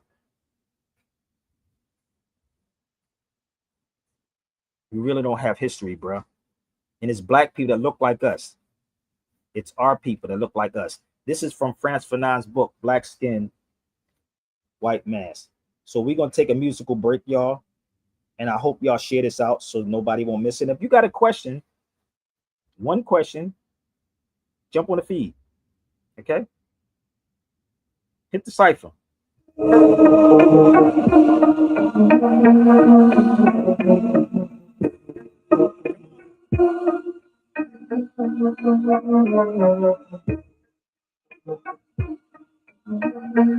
Those mouths don't get fed.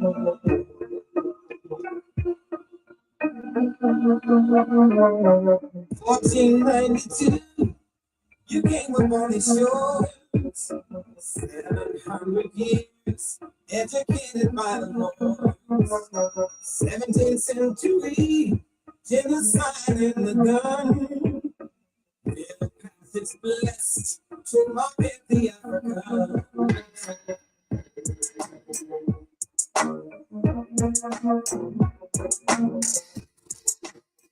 And you ain't gonna find that online, y'all. That was made for me. Shout out to my brother Sun One. You won't find this online nowhere. Okay. It's the remix of Stevie Wonder for Misrepresented People. That's Stevie Wonder. 37 likes watching. Yeah, come on, baby. Let's turn up the volume. Turn up the volume, baby. Share it out. Share it out.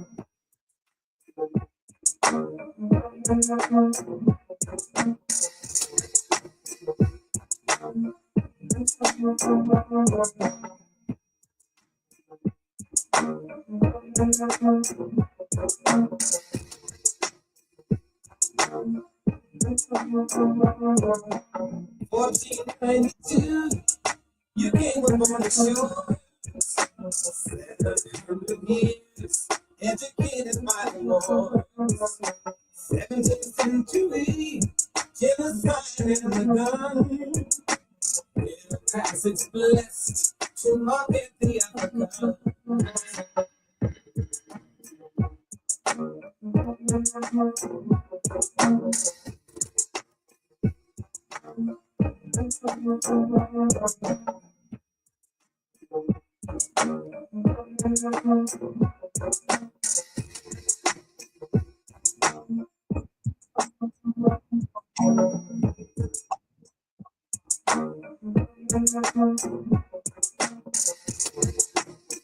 My sister. What up? Peace. Peace, sister. Hey, how y'all doing? I'm having fun. Hip hop history. Man, your time is crazy. I got to get a better schedule.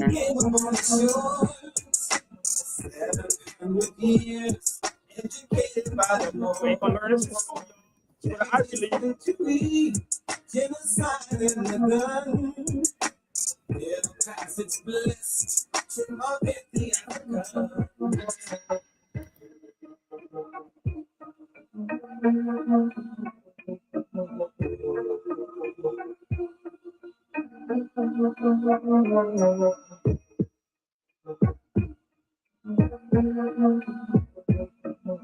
Take y'all back. Take y'all back.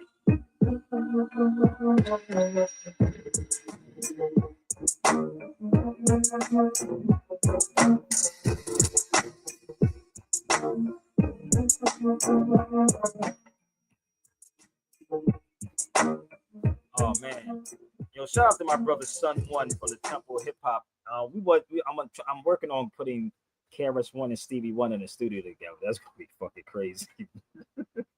That'd be crazy as hell.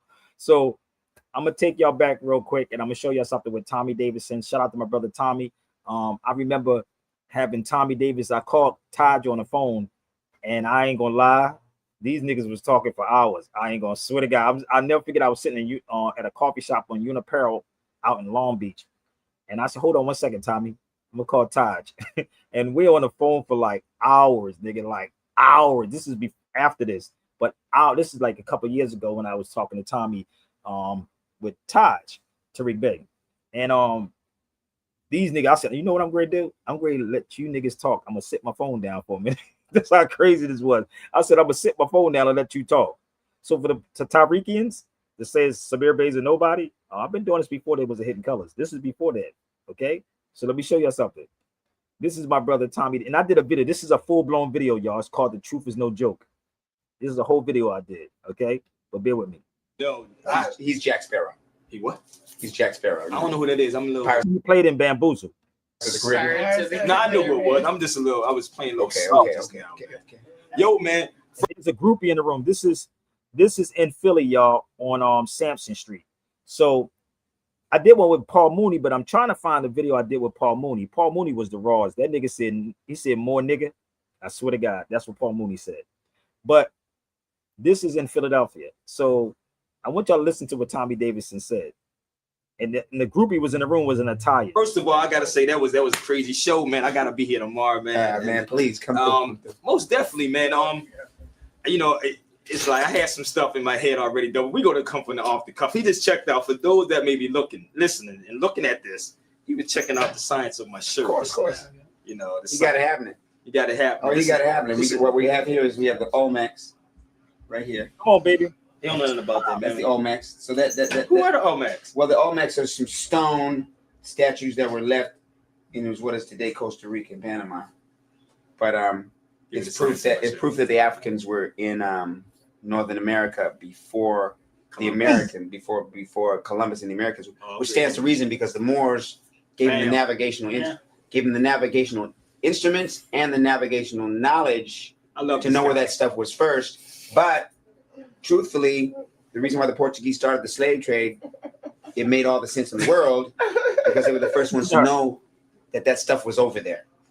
And Christopher Columbus, as we know of, Christopher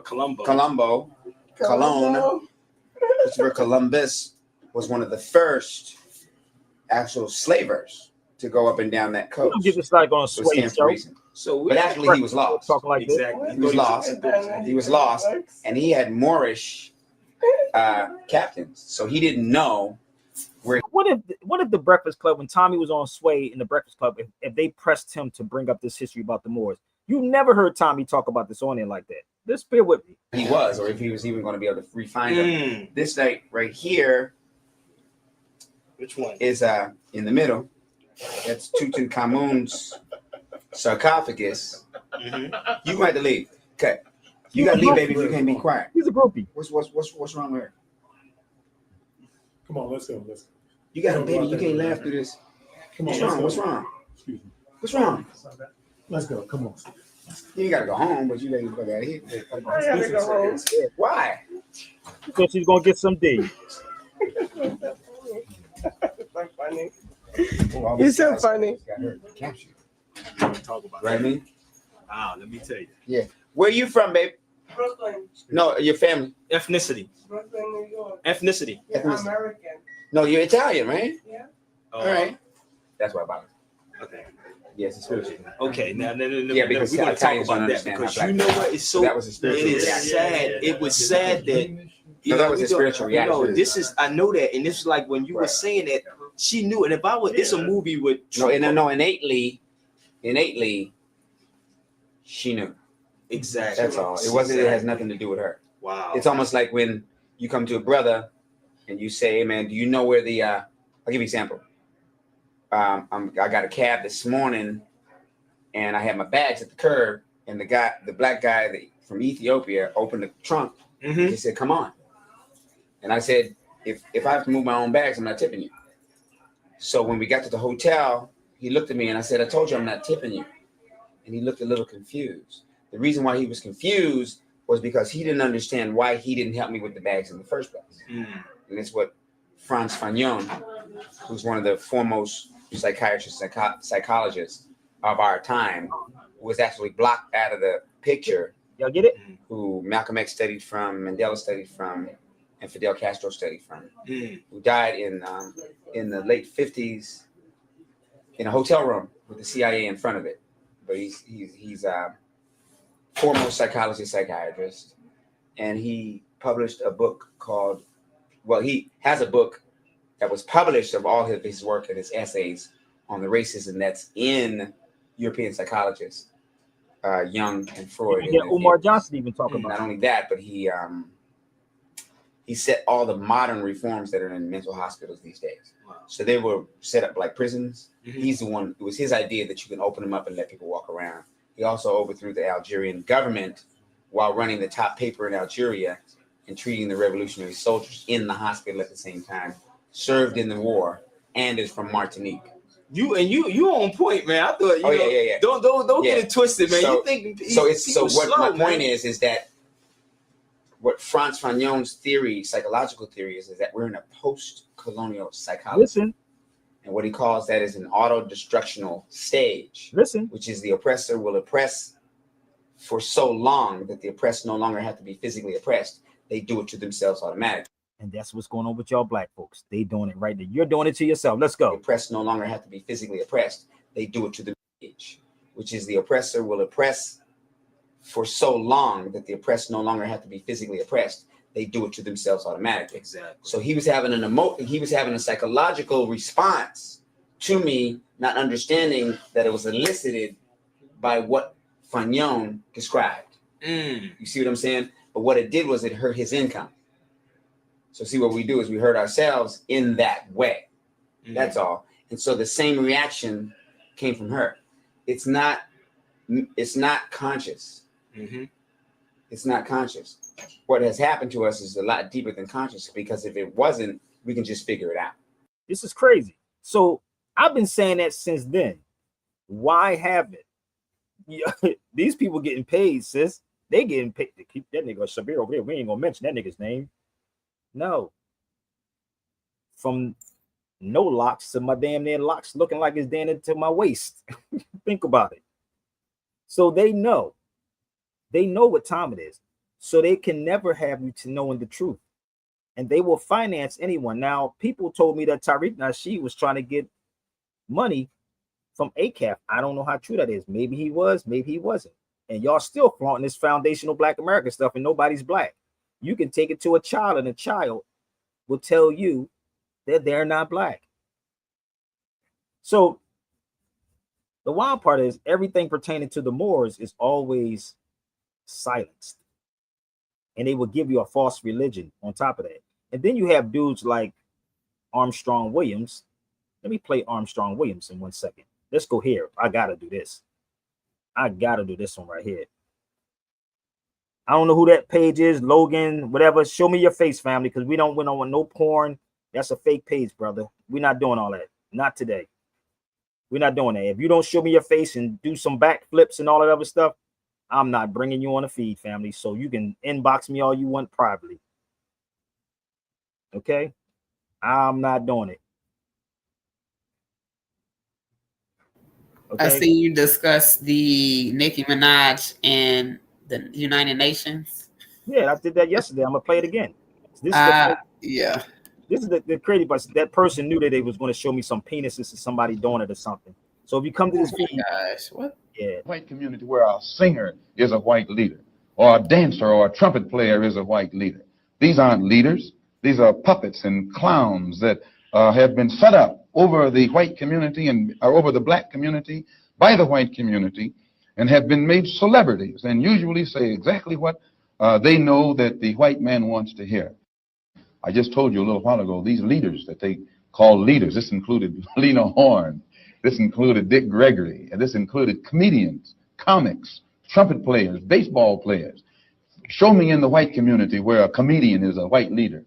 Show me in the white community where a singer is a white leader, or a dancer or a trumpet player is a white leader. These aren't leaders.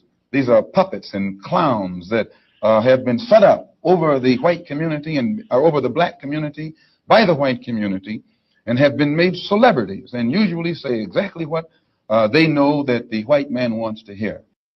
I just told you a little while ago, these leaders that they call leaders, this included Lena. I'm going to make this very clear, and I'm honestly, man, I'm real rap. Niggas, if you want me, bring it. Don't come with a fake page. Don't come with makeup and penis and somebody doing, nigga, that's in your crate. Because when people do stuff like that, they'll tell you where their heads is at. That's where niggas is at, because they probably haven't had no coochie and none of that. That's where niggas is at. Or they need to go get themselves a girlfriend or go be a monk and go meditate somewhere. There's something seriously wrong with these dudes. I've been on here for 1 hour and 47 minutes. But I don't understand, like, when other people do their shows on this platform, I don't know, maybe because Sabir opens his show up so people can come on the channel, but that's a level of trifling that is beyond. That's beyond. It's very trifling. And the thing about it, though, they distractors, man. It's like, yo, you can't disturb my groove, babe. It's not going to work. You're going to embarrass yourself. That's beyond distraction. Like, you're disgusting, bro. Like, you got something else going on with you. Seriously. And this is what the European bets on. And this is why they bring people in like that to try me. But let me tell you something. It's not going to work. You're going to embarrass yourself. You can't stop me. Niggas, bullets couldn't even stop me, niggas. So good luck. Okay? So keep trying. Be a better man. This is why they send people in like this. This Negro live in DC. You never seen Armstrong Williams at Carter G. Woodson Monument, and you never seen. Let me lay this out for y'all. You never seen him go to Georgetown University. I was there. I went to Georgetown. I went into this brother. He has a mosque on Georgetown's campus. They named the mosque after him. How many of y'all know who this man is? Are we being taught about this man in school? This is his. I went to the mosque. This is what they gave me. How many of y'all was taught about this man? He was a Fulani Muslim slave. I'm gonna help y'all out. When I went to Georgetown, I'm walking. You can go to Punch in Sabir Bey at Georgetown, right? You'll see me walking through there. How could what you call him live in DC? Armstrong Williams live in DC, walk around to the monument and everything, but yet this man's supposed to be African, right? Look him up. Look him up. Look up the masjid that's there. Why haven't we had any conversations on this man? Y'all should be questioning these people, man. Seriously. Y'all really should. Let me show you in Philadelphia. Here's his picture in Philadelphia in the art museum in Philly. So when people think I don't be in these places, I go to these places. There you go. That's in Philadelphia. But he has a masjid named after him on the campus of Georgetown. Crazy, right? You never heard Dr. Greg Carr go to Georgetown University, have you? No. Have you ever heard Greg Carr go? He was a Fulani Muslim slave. So what is Dr. Greg Carr teaching over at Howard University? If you're a scholar, you don't leave out what you don't put what you want to put in and say, no. We're going to cover all bases because he was a slave. That's in Philly. But I went to Georgetown University. But yet, Armstrong Williams will go all the way to Israel. Watch this. I've been in Israel ahead of a momentous week, during which we will be interviewing the hostages, the families of the deceased hostages, the survivors of the Nova massacre on October 7th, and visiting the border town in Kibbutz, where families were torn from their homes. We landed in Ben Gurion Airport in Tel Aviv and will now make our way to Jerusalem, where we will prepare for the days ahead. All around us, the people of Israel are as warm and welcoming as ever, waiting to greet their loved ones and welcome them back home. Even under the shadow of war, their spirits remain high. It is truly remarkable. You would hardly know that this country and its people are in the midst of a major conflict. Even today, before we landed, Israel sent missiles towards Lebanon, targeting critical terror infrastructure belonging to Hezbollah, yet you couldn't tell from their spirits. The views from above were breathtaking, and on the ground, its people remaining resilient, hopeful, and at peace. I'm Armstrong Williams. This is crazy. One more time. White people, nigga, look at these niggas. Listen again. I'm gonna play it again. Watch We have officially arrived in Israel ahead of a momentous week, during which we will be interviewing the hostages, the families of the deceased hostages, the survivors of the Nova massacre on October 7th, and visiting the border town in Kibbutz, where families were torn from their homes. We landed in Ben Gurion Airport in Tel Aviv and will now make our way to Jerusalem, where we will prepare for the days ahead. All around us, the people of Israel are as warm and welcoming as ever, waiting to greet their loved ones and welcome them back home. Even under the shadow of war, their spirits remain high. It is truly remarkable. You would hardly know that this country and its people are in the midst of a major conflict. Even today, before we landed, Israel sent missiles towards Lebanon, targeting critical terror infrastructure belonging to Hezbollah, yet you couldn't tell from their spirits. The views from above were breathtaking, and on the ground, its people remaining resilient, hopeful, and at peace. I'm Armstrong Williams. And this nigga's a Christian. You gotta help me, sis. Hold up. Listen, y'all gotta help me with this. Like, where's them talking about these dudes being tethers? Hold on, let's go forward. Why are you in Israel and you ain't even talk about Carter G. Woodson or Yari in Georgetown, where you live at in DC? That's where Armstrong Williams is from. Let's go forward. I'm just showing you all the Negro sellouts. I just gave them to you. This is the mayor of New York. Just bear with me. Watch what he say. Let's go. Let's see what he say. Male T here in Israel, and as I finish, I wanted to come back here to Israel and let you know that I serve you as the mayor, but I want to continue to have the title that's more important to me than anything. I'm your brother. Thank you. Thank you. Thank you. My male T here in Israel, and as I finish, I wanted to come back here to Israel and let you know that I serve you as the mayor. This nigga is like, y'all don't get this. We're gonna move forward. Y'all, these supposed to be Christians, sis. They Christians. Hold on, let's go to another one. Look what he's wearing on top of his head. I know, but he's Christian, right? They're Christians. Armstrong Williams is one. He's one. But let's move forward. Let's go to Mayweather. 50%. I will always be the voice for the people in Israel. I will always stand behind the country of Israel. The one and only Floyd Money Mayweather in Israel. I will always be here for you guys when you guys don't have a voice. Wow. Now, I have not seen that clip before. And what we keep hearing is, why, Floyd, why? Why? Well, my best friend is Jewish. This is my brother. And if you have a problem with him, you have a problem with me. This is clown assery. Excuse me. So, no matter what it is, when it is, when you call on me, I'm there for you guys, always. I don't care, social media, I'm gonna go out there, I'm gonna be a voice, I'm gonna be the voice, I'm gonna speak, I'm gonna stand strong, and no matter what I go through, no matter how much backlash I get, I live my life for me. Amen.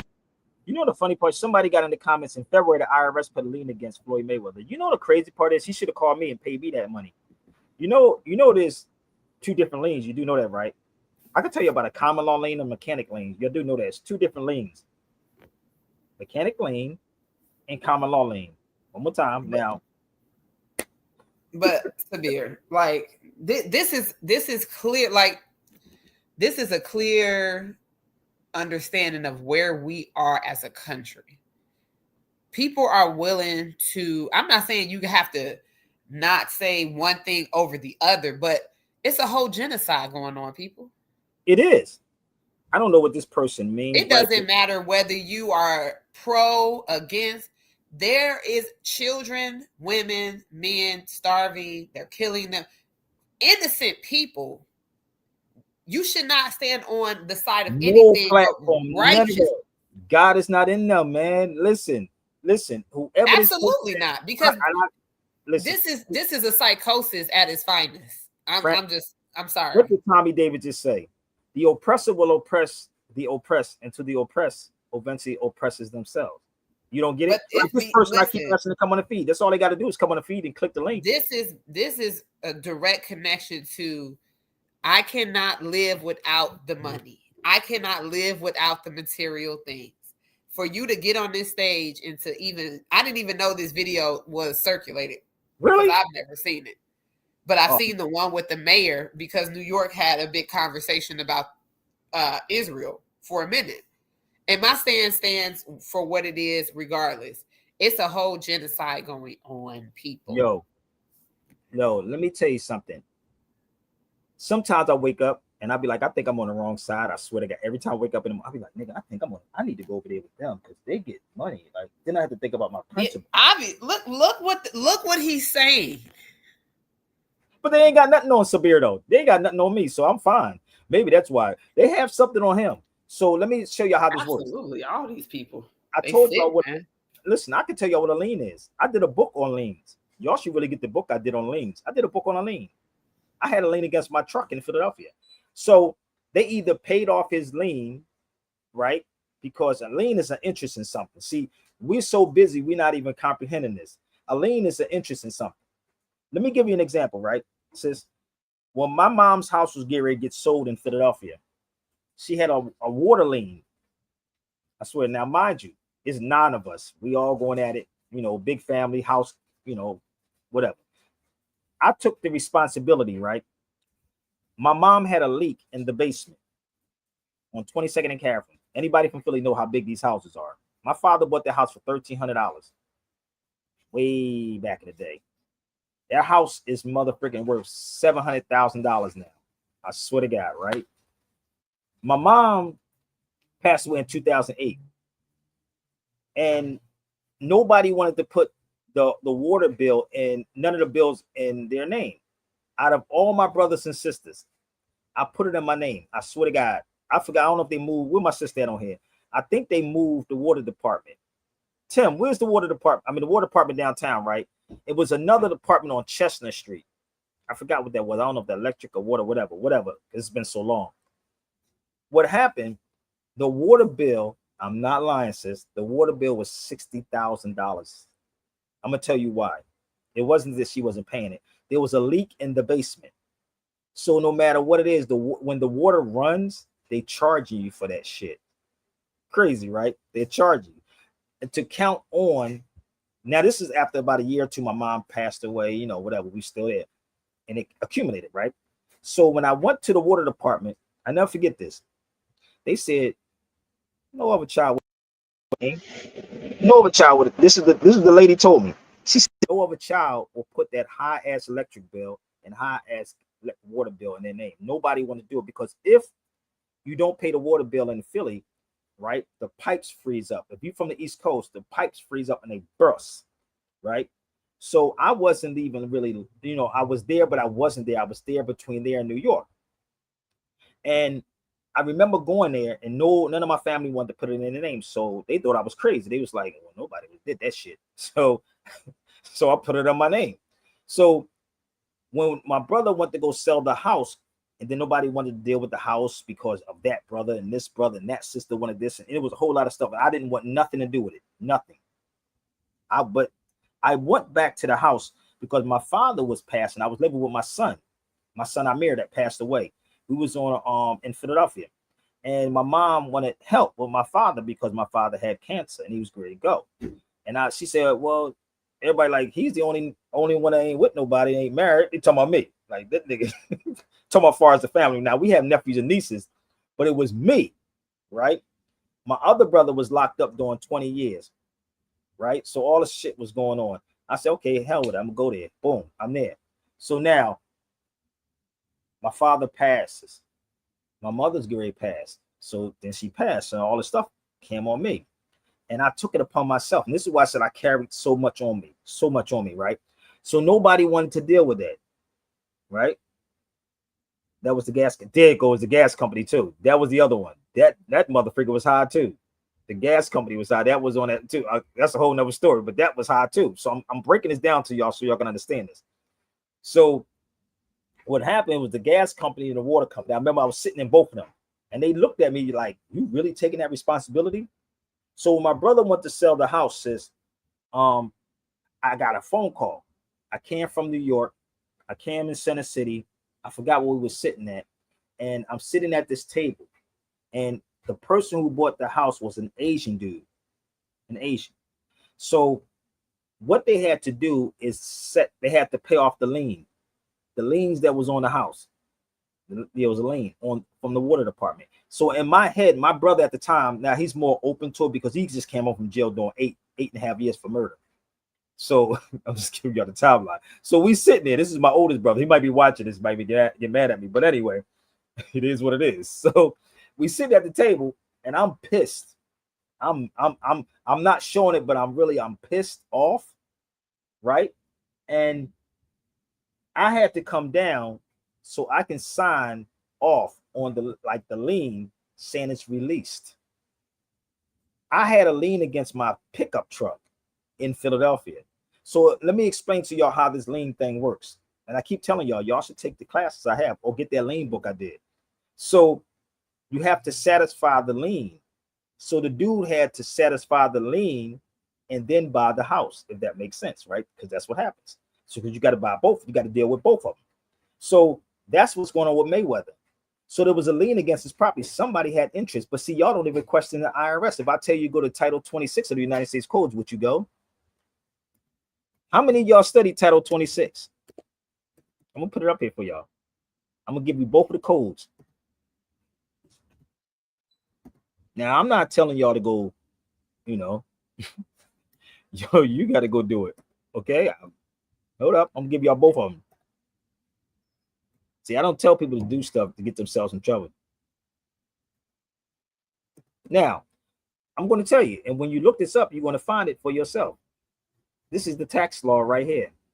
That's all you got to do is take time. And see, this is the difference. Look up Title 26 of the CFR, which stands for the Code of Federal Regulations. or the United States codes. I guarantee you, when you go there, you're going to see that's the United States code. Y'all probably saying, what books are those, nigga? That's too much reading. So if you truly want to free yourself, you sit back, stop going out on weekends, and figure this thing out. Or you can pay me and not $250. In order for me to do this work, I'm not going to be sitting here doing something for $250 and then think that, nah, bro, it don't work that way. Nah. But you can read that, and then you can call me, and then you can ask my opinion on that, and you can pay me for that one. This is how this works. So all this was happening with my family, and I knew what it was. I knew what it was, but I can't tell my brother that because my brother wasn't there. His mindset wasn't there. I'm sitting at this table with all these Europeans and these Asian dudes, and I'm pissed the fudge off. Like, I really wanted to go off. My brother trying to please them. I'm on the other end like, nigga, no. Like, I'm on that like, nah, nigga. Like, are you crazy?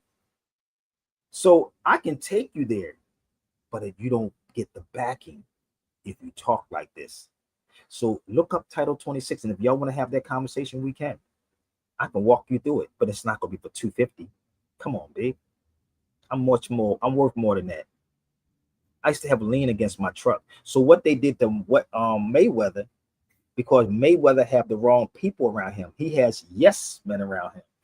Yes men. Okay. So if you don't do what he say, he's not going to pay you. I'm a free agent, my G. So a lien is just an interest in property. That's all it really is. So that's what they had a lien against that brother. That's why. So the person who paid off the lien, let me give you another example, sis. Do you know majority of these rappers can't even go nowhere because of like a child support? Not because you have child support. It's like you have to be in the rears of child support. That's what people don't understand. So not because you're on it. Most rappers you don't see overseas. Flavor Flav had what do you call child support, but he was in the rears, right?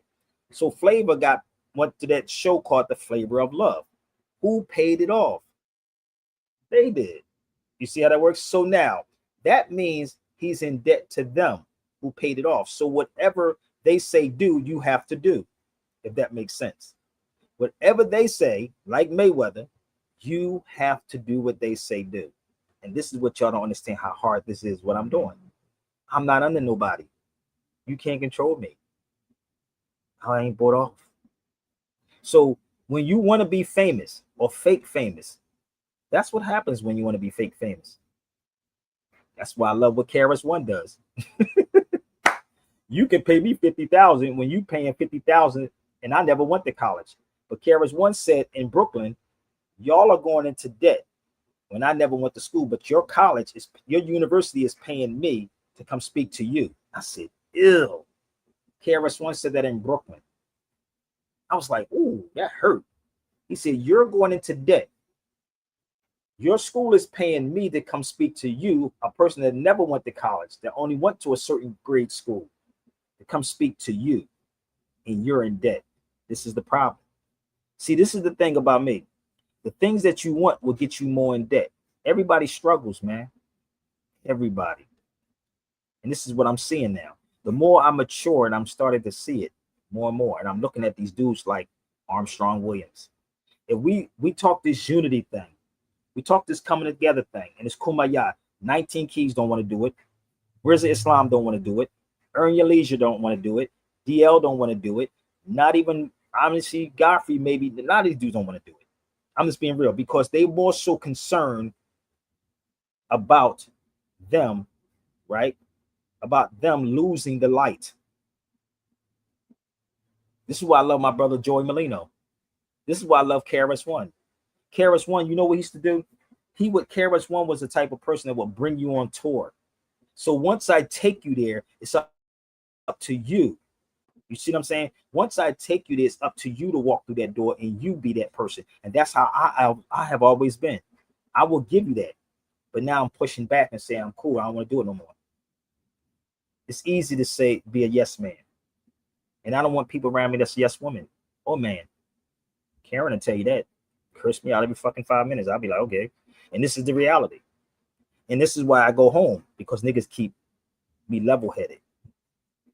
It's just the reality, people. I don't need those type of people around me. And this is the reality, man. This is real talk. This is why you got all these people you seeing getting pushed out here, and you hear nothing about the Moors the way you should, because y'all don't support it, number one. But I'm supposed to do everything. Everything. I got some more I want to share with you, okay? So, why y'all should check this movie out too. Robin Hood. Jamie Foxx. You can't play a role without knowing who these people are.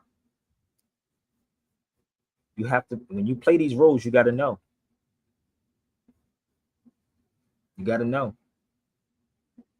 Why are these Christians co-signing the madness? I'm asking the Christians a question. Why are they co-signing the madness? You know, let me play something for you. Listen to this. They hated Jesus. Jews don't even believe in Jesus, my nigga. I like that title. That's slick. Which one? The title you had up there with Jamie Foxx. No, that's not me. That's them. They did that. That's on. If you Google that online, that's online. You can punch that in line. Shoot, that's online. That's the movie. You click it. That's right. Oh yeah, I see the trailer. Yeah, I was like, okay, what is that? No, this is the trailer. You're not Robin Bloxley anymore. You're Robin Hood.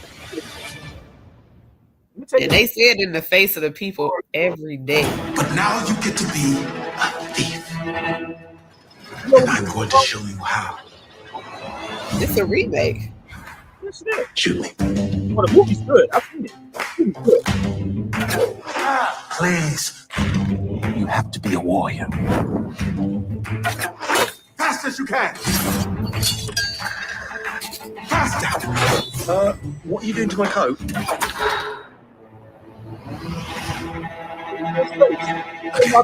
do I actually get to, steal?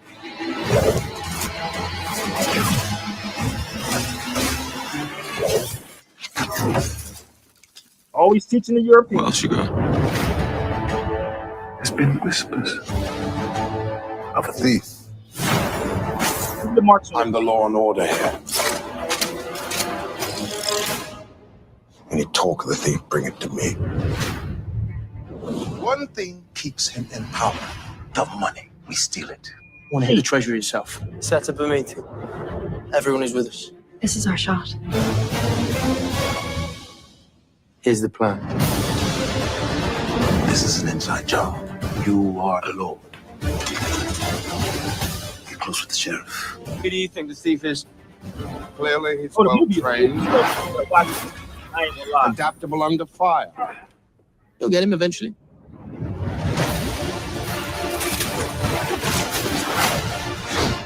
Our plan is working. Now we see who bites. I'll remind them they're not the people, they're my subjects. What he said? They're not my people, they're my subjects. This is why if you Sure read did. the 14th Amendment says all persons born or naturalized is subject to. It doesn't say that in we the people in the Constitution. In the preamble it says we the people, but the 14th Amendment says all persons born or naturalized is subject to the jurisdiction. Now this came out in 2018. Why y'all ain't seen this book? This is suicide. Can't you see what you're doing? You inspire the people. £1,000 for the man who brings me on! We're all suspects now. If we get caught, they will kill us all. Really inspiring. Thanks. Yo, man, let me tell you something. That's the best Robin Hood I saw since. I'm gonna keep it a buck with you. And the title, he was the Moor. But guess what the movie was based around? Do you know? Not this one though. That one. Period. Robin Hood. Period. No, I'm gonna tell you something. In the beginning, I'm not gonna tell a whole movie. It was this. The Crusades. Nigga, you gotta watch the beginning of the movie. You rocking right now. They killed his son, and they was fighting the Crusades. Why am I saying this? Watch this. They was fighting the Crusades. Never stopped. Watch this. You think I'm playing? People cannot get on here and argue the least I'm just gonna say it. Like, y'all get on here with this poor mental attitude. Sabir is taking the movie and turning it right back to the book. Like, I don't know what else to It's in say. the book, but you gotta be an open mind with this. You gotta see it. You gotta. Well, I'm also building the conclusion that the ignorance is at its highest point because, like you said, the people that should be or distributing information because they have these titles are not. So it's all orchestrated to get you back in the same cycle, in the same loops, having these boring conversations, repeating these same cycles, you in a disarray all the time, constantly. It's, let me tell you, that is the baddest Robin Hood movie I've freaking seen. Action and all through the whole joint. I swear. But listen to this. Watch this, sis. Listen to this. This is in Dearborn. Dearborn. Them dudes that went to Dearborn. Listen to what they said. Dogs back across the ocean. The American Crusade begins today, November 18th. We take back Dearborn, Michigan. What do you say? We're about 100 years into the Jewish takeover of America. Right now, the Jewish community is. That's what he said again. The who? Crusades? Let's go back to what he said. You might want to play that again for the people in the back. Back across the ocean. The American Crusade begins today, November 18th. We take back The American Crusade begins today. We're about 100 years into the Jewish takeover of America. Right now, the Jewish community is in overdrive to divide the Christians and the Muslims. Look what he was. Everybody, all hands on board and all hands on deck to save America. The Zionists are destroying our country. Yeah.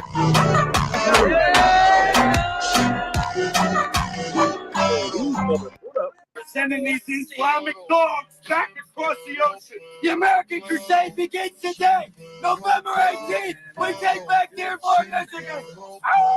We're about 100 years into the Jewish take. Crazy, right? So now when you go back and listen and watch Robin Hood, the movie Robin Hood, the old with Jamie Foxx, that's what you're seeing. This, it's all there. The Crusades never stopped.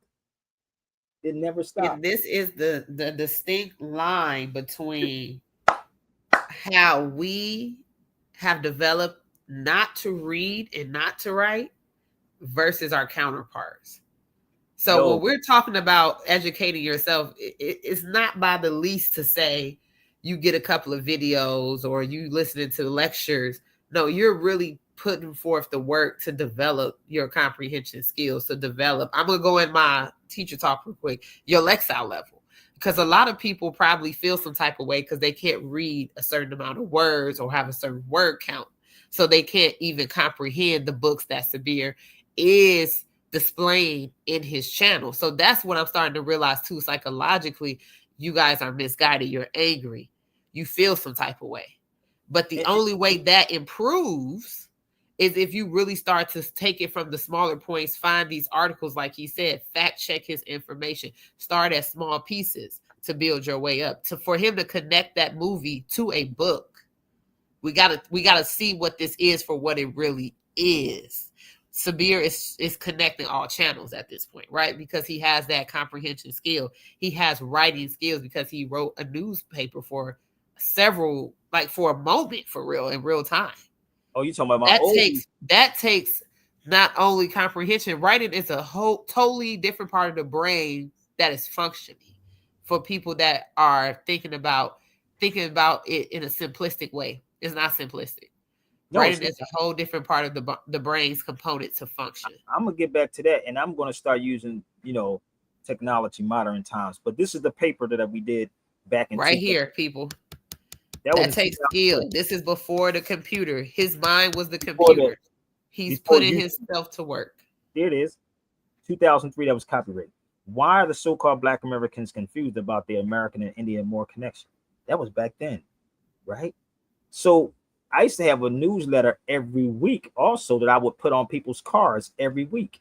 Every week I would do something coming out of my pocket. Nobody was giving me thousands of dollars. I ain't have a scam. I ain't have that scam. But that was the newspaper, right? And then if you read the back of it, there it is right there. Sabir editor, Sabir Bey. And that was my old phone number. Then I was giving my phone number out back then. God damn, I didn't even know that. I was giving my phone number out. Shit. Oh my God. Yo, that was crazy. I would never do that again. My phone would not stop ringing, homie. Shit. I'll be having my stalker that's on here now. But that nigga, let me call Sabir. Let me call Sabir. Let me call Sabir. I'm gonna send him a penis pic. I'm gonna send him a penis pic. Hold up. But that's what I'm saying. That's so beyond childish. It's ridiculous, bro. Like, you have nothing to do, man. They ain't got nothing to do. These niggas are lost, man. They lost cause with this. Hold up. We gonna have some fun. They lost cause with this mug. Let me play with y'all for a second. Robin the Hood. You see that? Let's play with y'all for a second.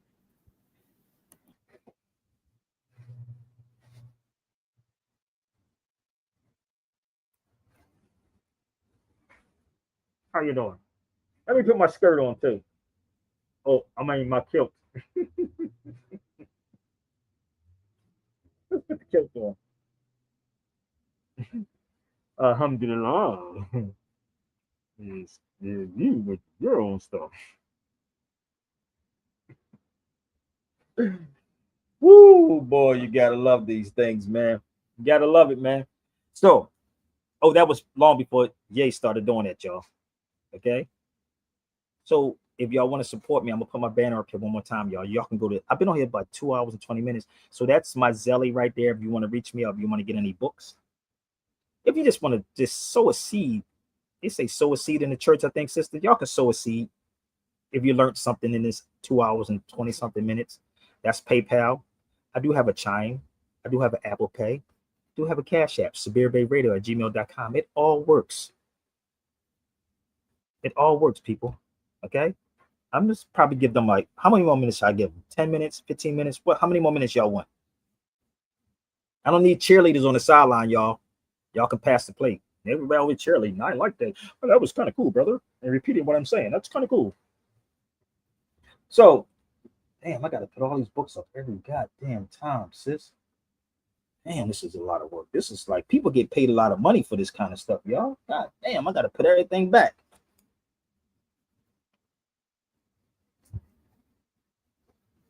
Okay. Holla at your boy.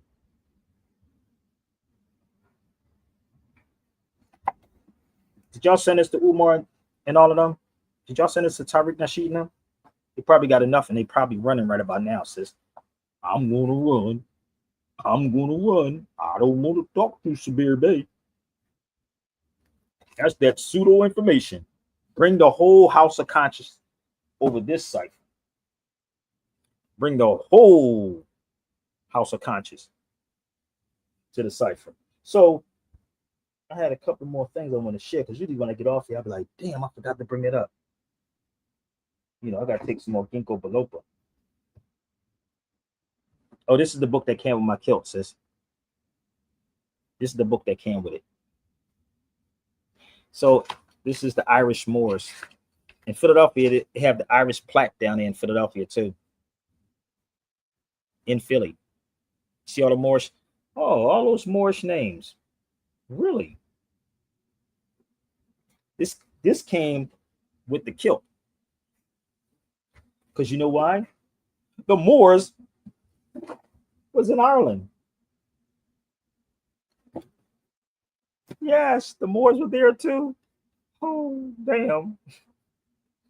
So, and don't think people be going to my YouTube people, just to let y'all know they don't be supporting anyway. So I just have to put that out there to everybody because I don't. All right, I don't get super chat either. But let me show y'all this. We were filming in Spain. This is my brother. Shout out to my brother Amadeus Christ. We were filming in this place called Montserrat. And I don't know when this is going to come out. This is not in Heavy as the Crown. It's not in there. I don't know. We shot this about a year ago, and God knows it may be another 5 years before Chris put this together. I ain't gonna lie. This is in Montserrat, and the Black Madonna is up here. That's us shooting in Montserrat. Well, where's Montserrat? It's in Spain, people. It's in Spain. Okay. So I think it was like an hour and a half bus ride, and then we had to go up on this rail. You can look up Montserrat. It's right there. So it was hot as hell. Like, look what I got on and compared to what Chris got on.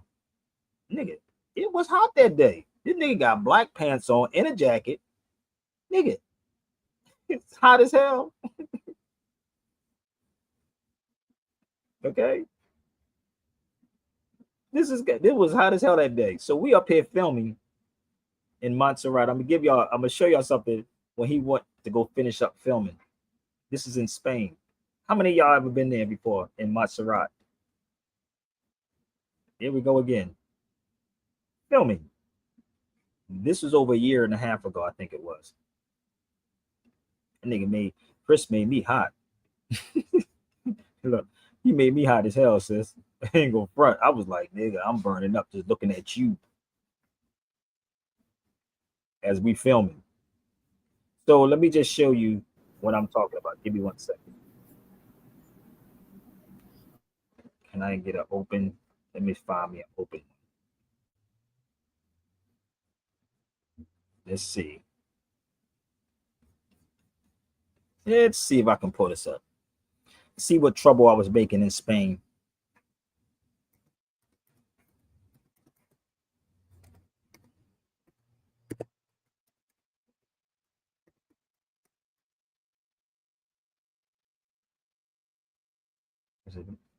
Let's see what trouble I was starting. Is it here? I think it's here. Here it is. Let's see the trouble I was starting.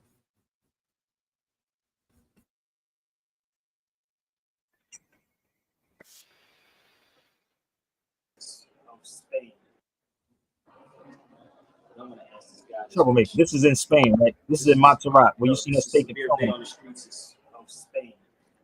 In Montserrat. Montserrat.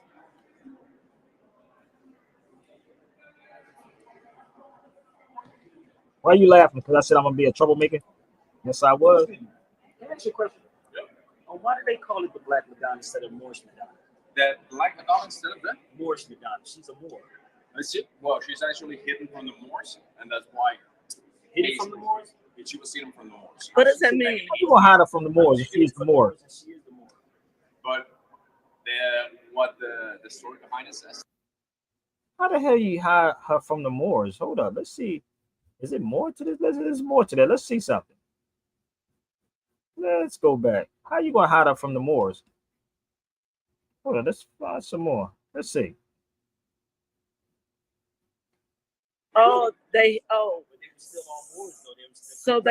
So the persons that found her hid her. Okay. So the Moors. Okay.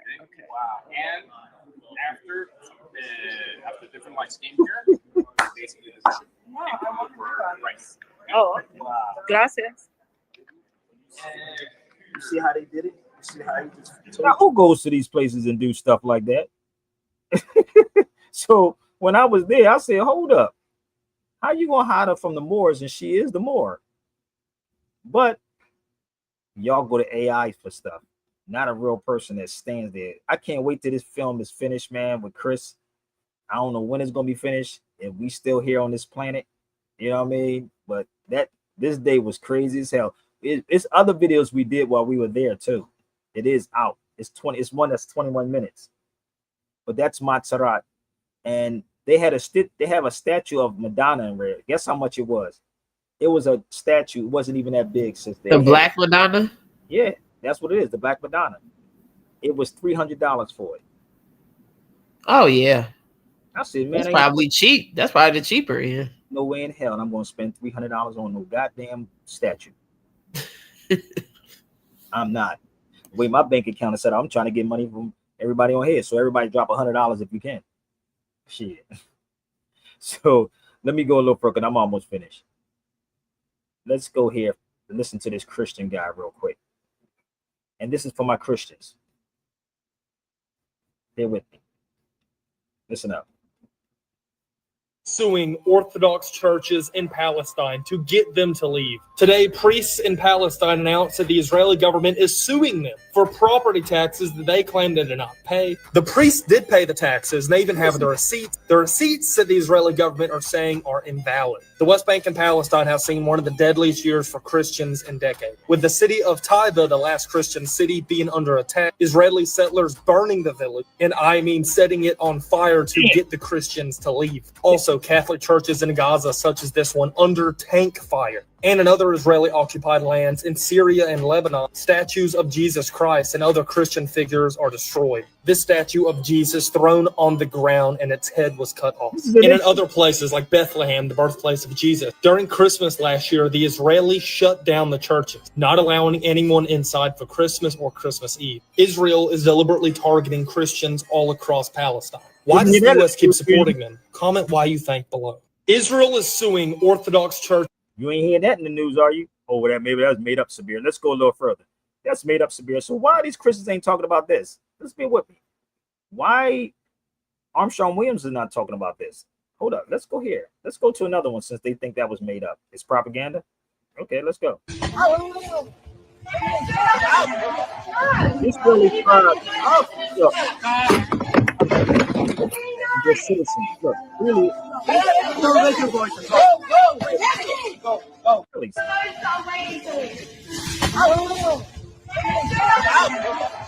Guess that's not real either, huh? Oh, let's see if we can find some more. Where's the Christians' outcry on this? But yet they don't even believe in those Jews over there. They don't believe in Jesus. Let's go a little further.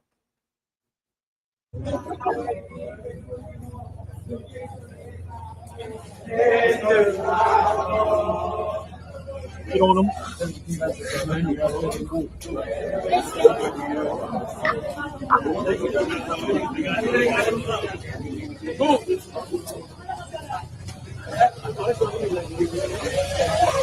How crazy black people are in the United States.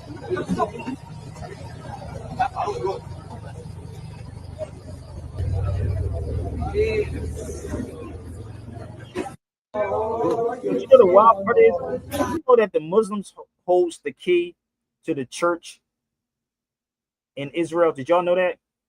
Did you know anything about that, sis? That in Israel, it's a Muslim family that's been holding the key. I think it's for 1,000 years. Oh, wow.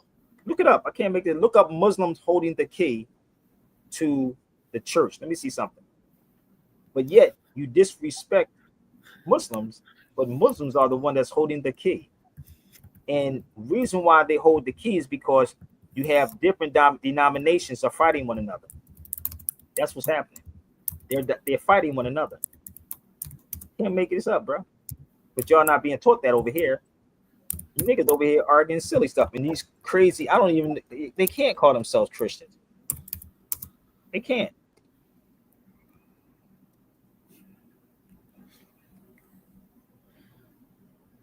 Watch.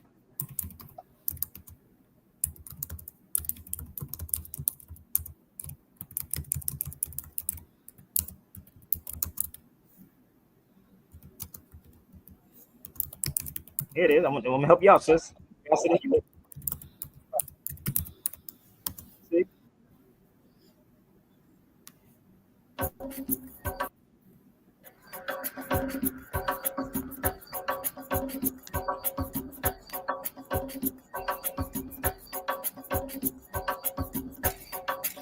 Okay, that's pretty much what they pulled up too. Y'all know that? On the whole key. You open it up. For the person. Again, person in the United States.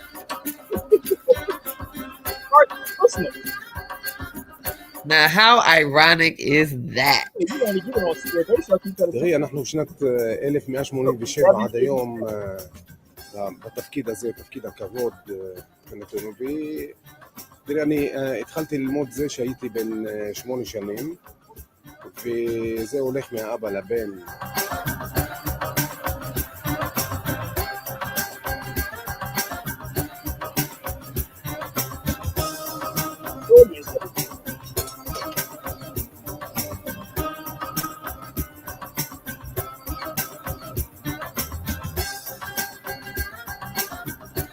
What the hell is wrong with radio? Armstrong Williams.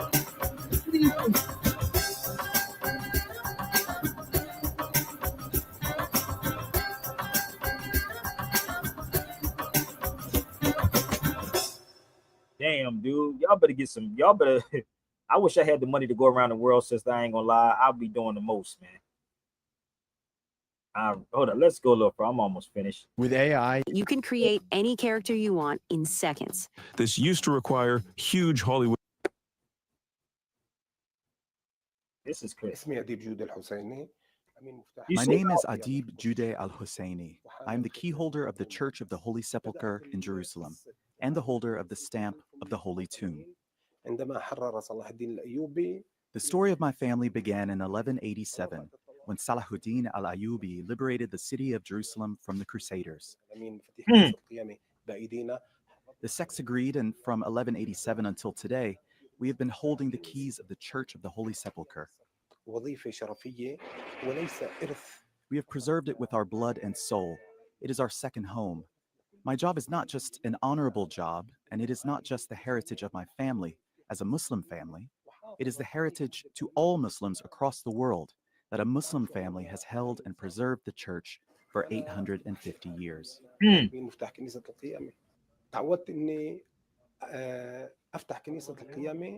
It is a feeling that cannot be described, and I envy myself for being the key holder of the Church of the Holy Sepulchre. I have been opening the door of the Holy Sepulchre Church since I was 8 years old, and today I am 53.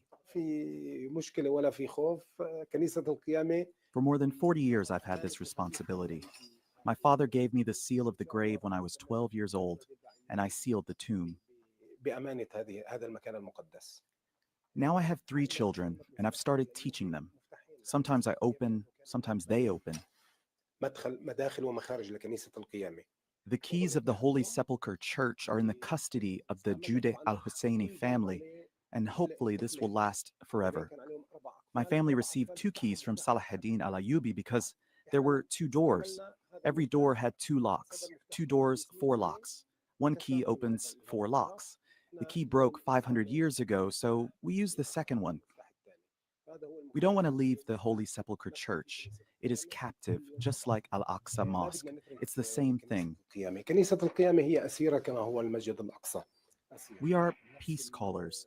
We hope and pray for peace to come to our region. From here, from the Church of the Holy Sepulchre, the light of Islamic-Christian coexistence emerged. We lived with them, and we have known them since childhood. We are in the same trenches. We have the same pain and suffering. We have the same feeling.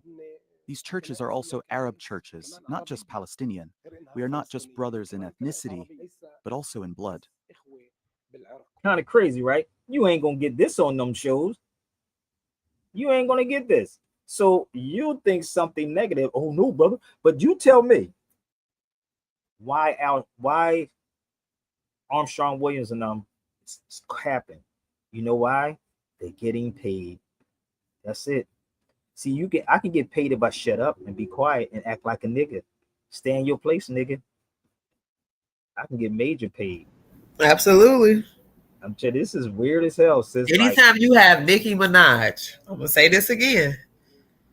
In certain areas that's dealing with anything related to human rights, not saying she can't have an opinion, not saying she can't hold space, but speaking in front of a council, hey yo. That wasn't PBS, sister. PBS wouldn't have that on there. That was Al Jazeera's. PBS would not have that on there. That's Al Jazeera's. She said, oh, the video you just played? Yeah, that's Al Jazeera's. That's not over here. That was over there. Yeah, you didn't see it. It says Al Jazeera's. That wasn't on PBS. PBS ain't gonna have that on there. Y'all need to pay attention to some of these things that I'm posting up. There's Al Jazeera News. They're not gonna have that over here. Why? Not gonna have that information over here in the United States. Come on, you ain't never see that on television in the United States, period. You got to go online. If you saw that on TV, you would have seen it on PBS, you'd have seen it on Fox News. It's not there. They have to have y'all fighting one another. I keep trying to tell you, I wish somebody would pay me. Y'all can pay me. I'll be y'all journalists. No doubt.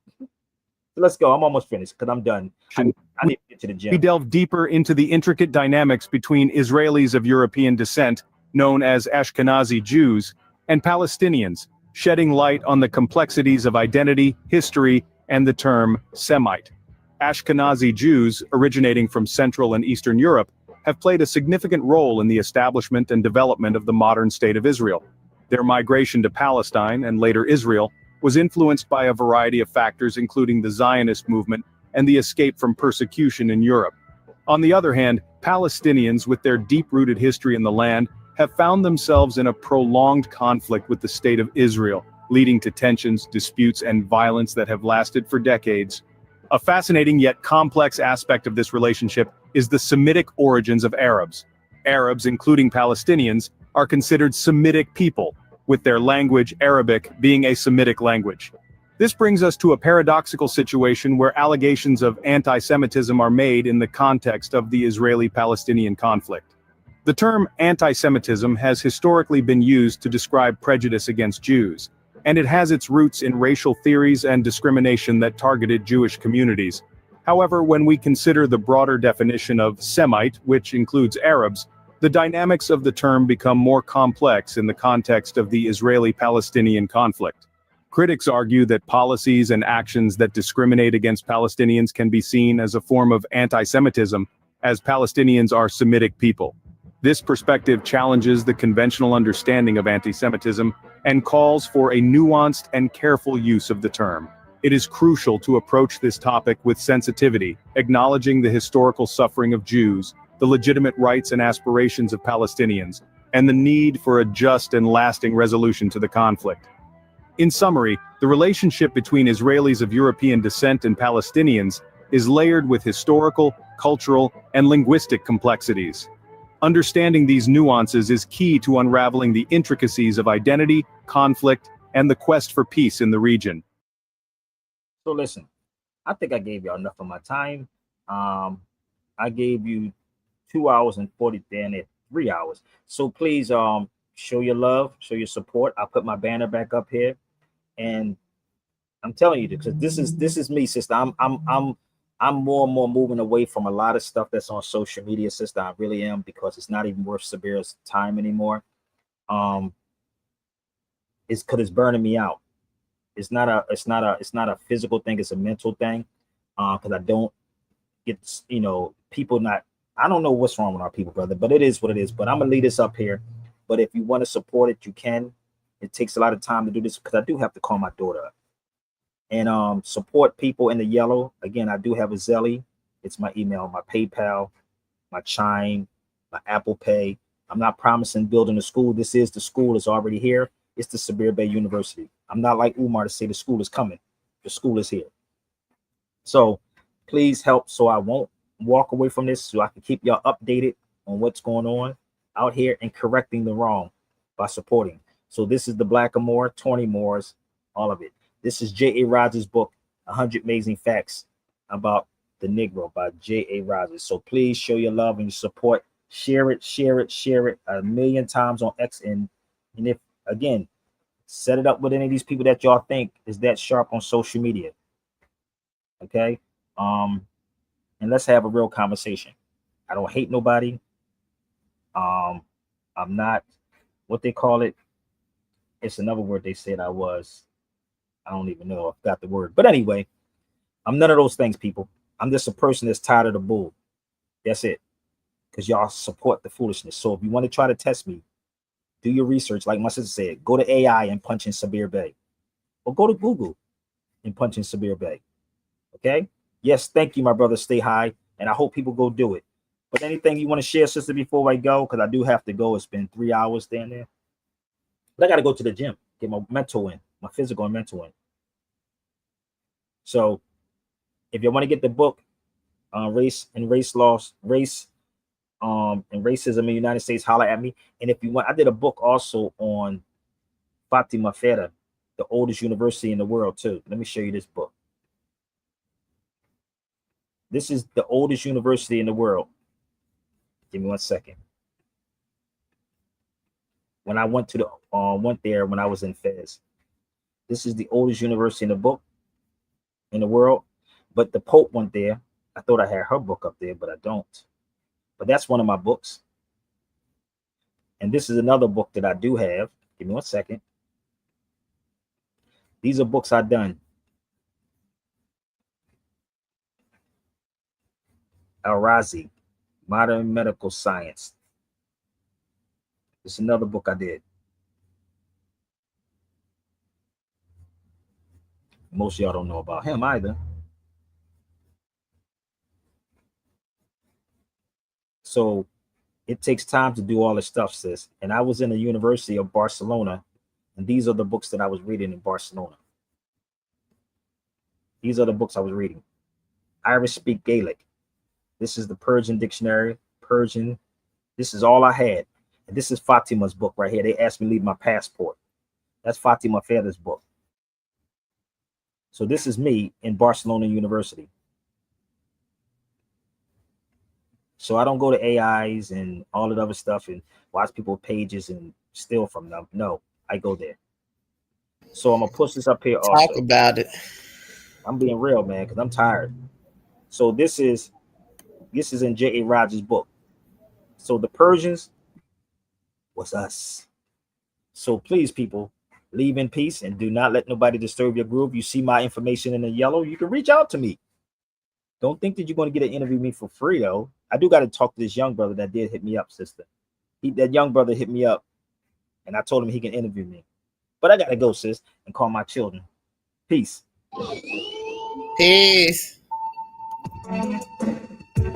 Sabir Bey Radio. Don't disturb my groove, sis. Happy Hip Hop History Month.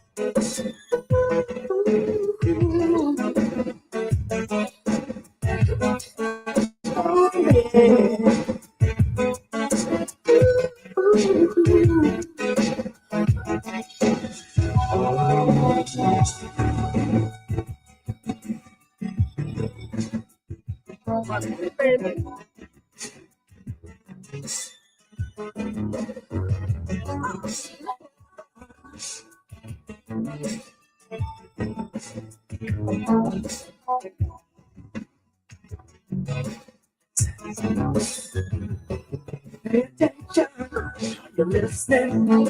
Yeah, my baby, yeah. Excuse me for the moment. In another world, on a mountain, by a fountain, flowers blooming everywhere. With Venus and should keep it a picture.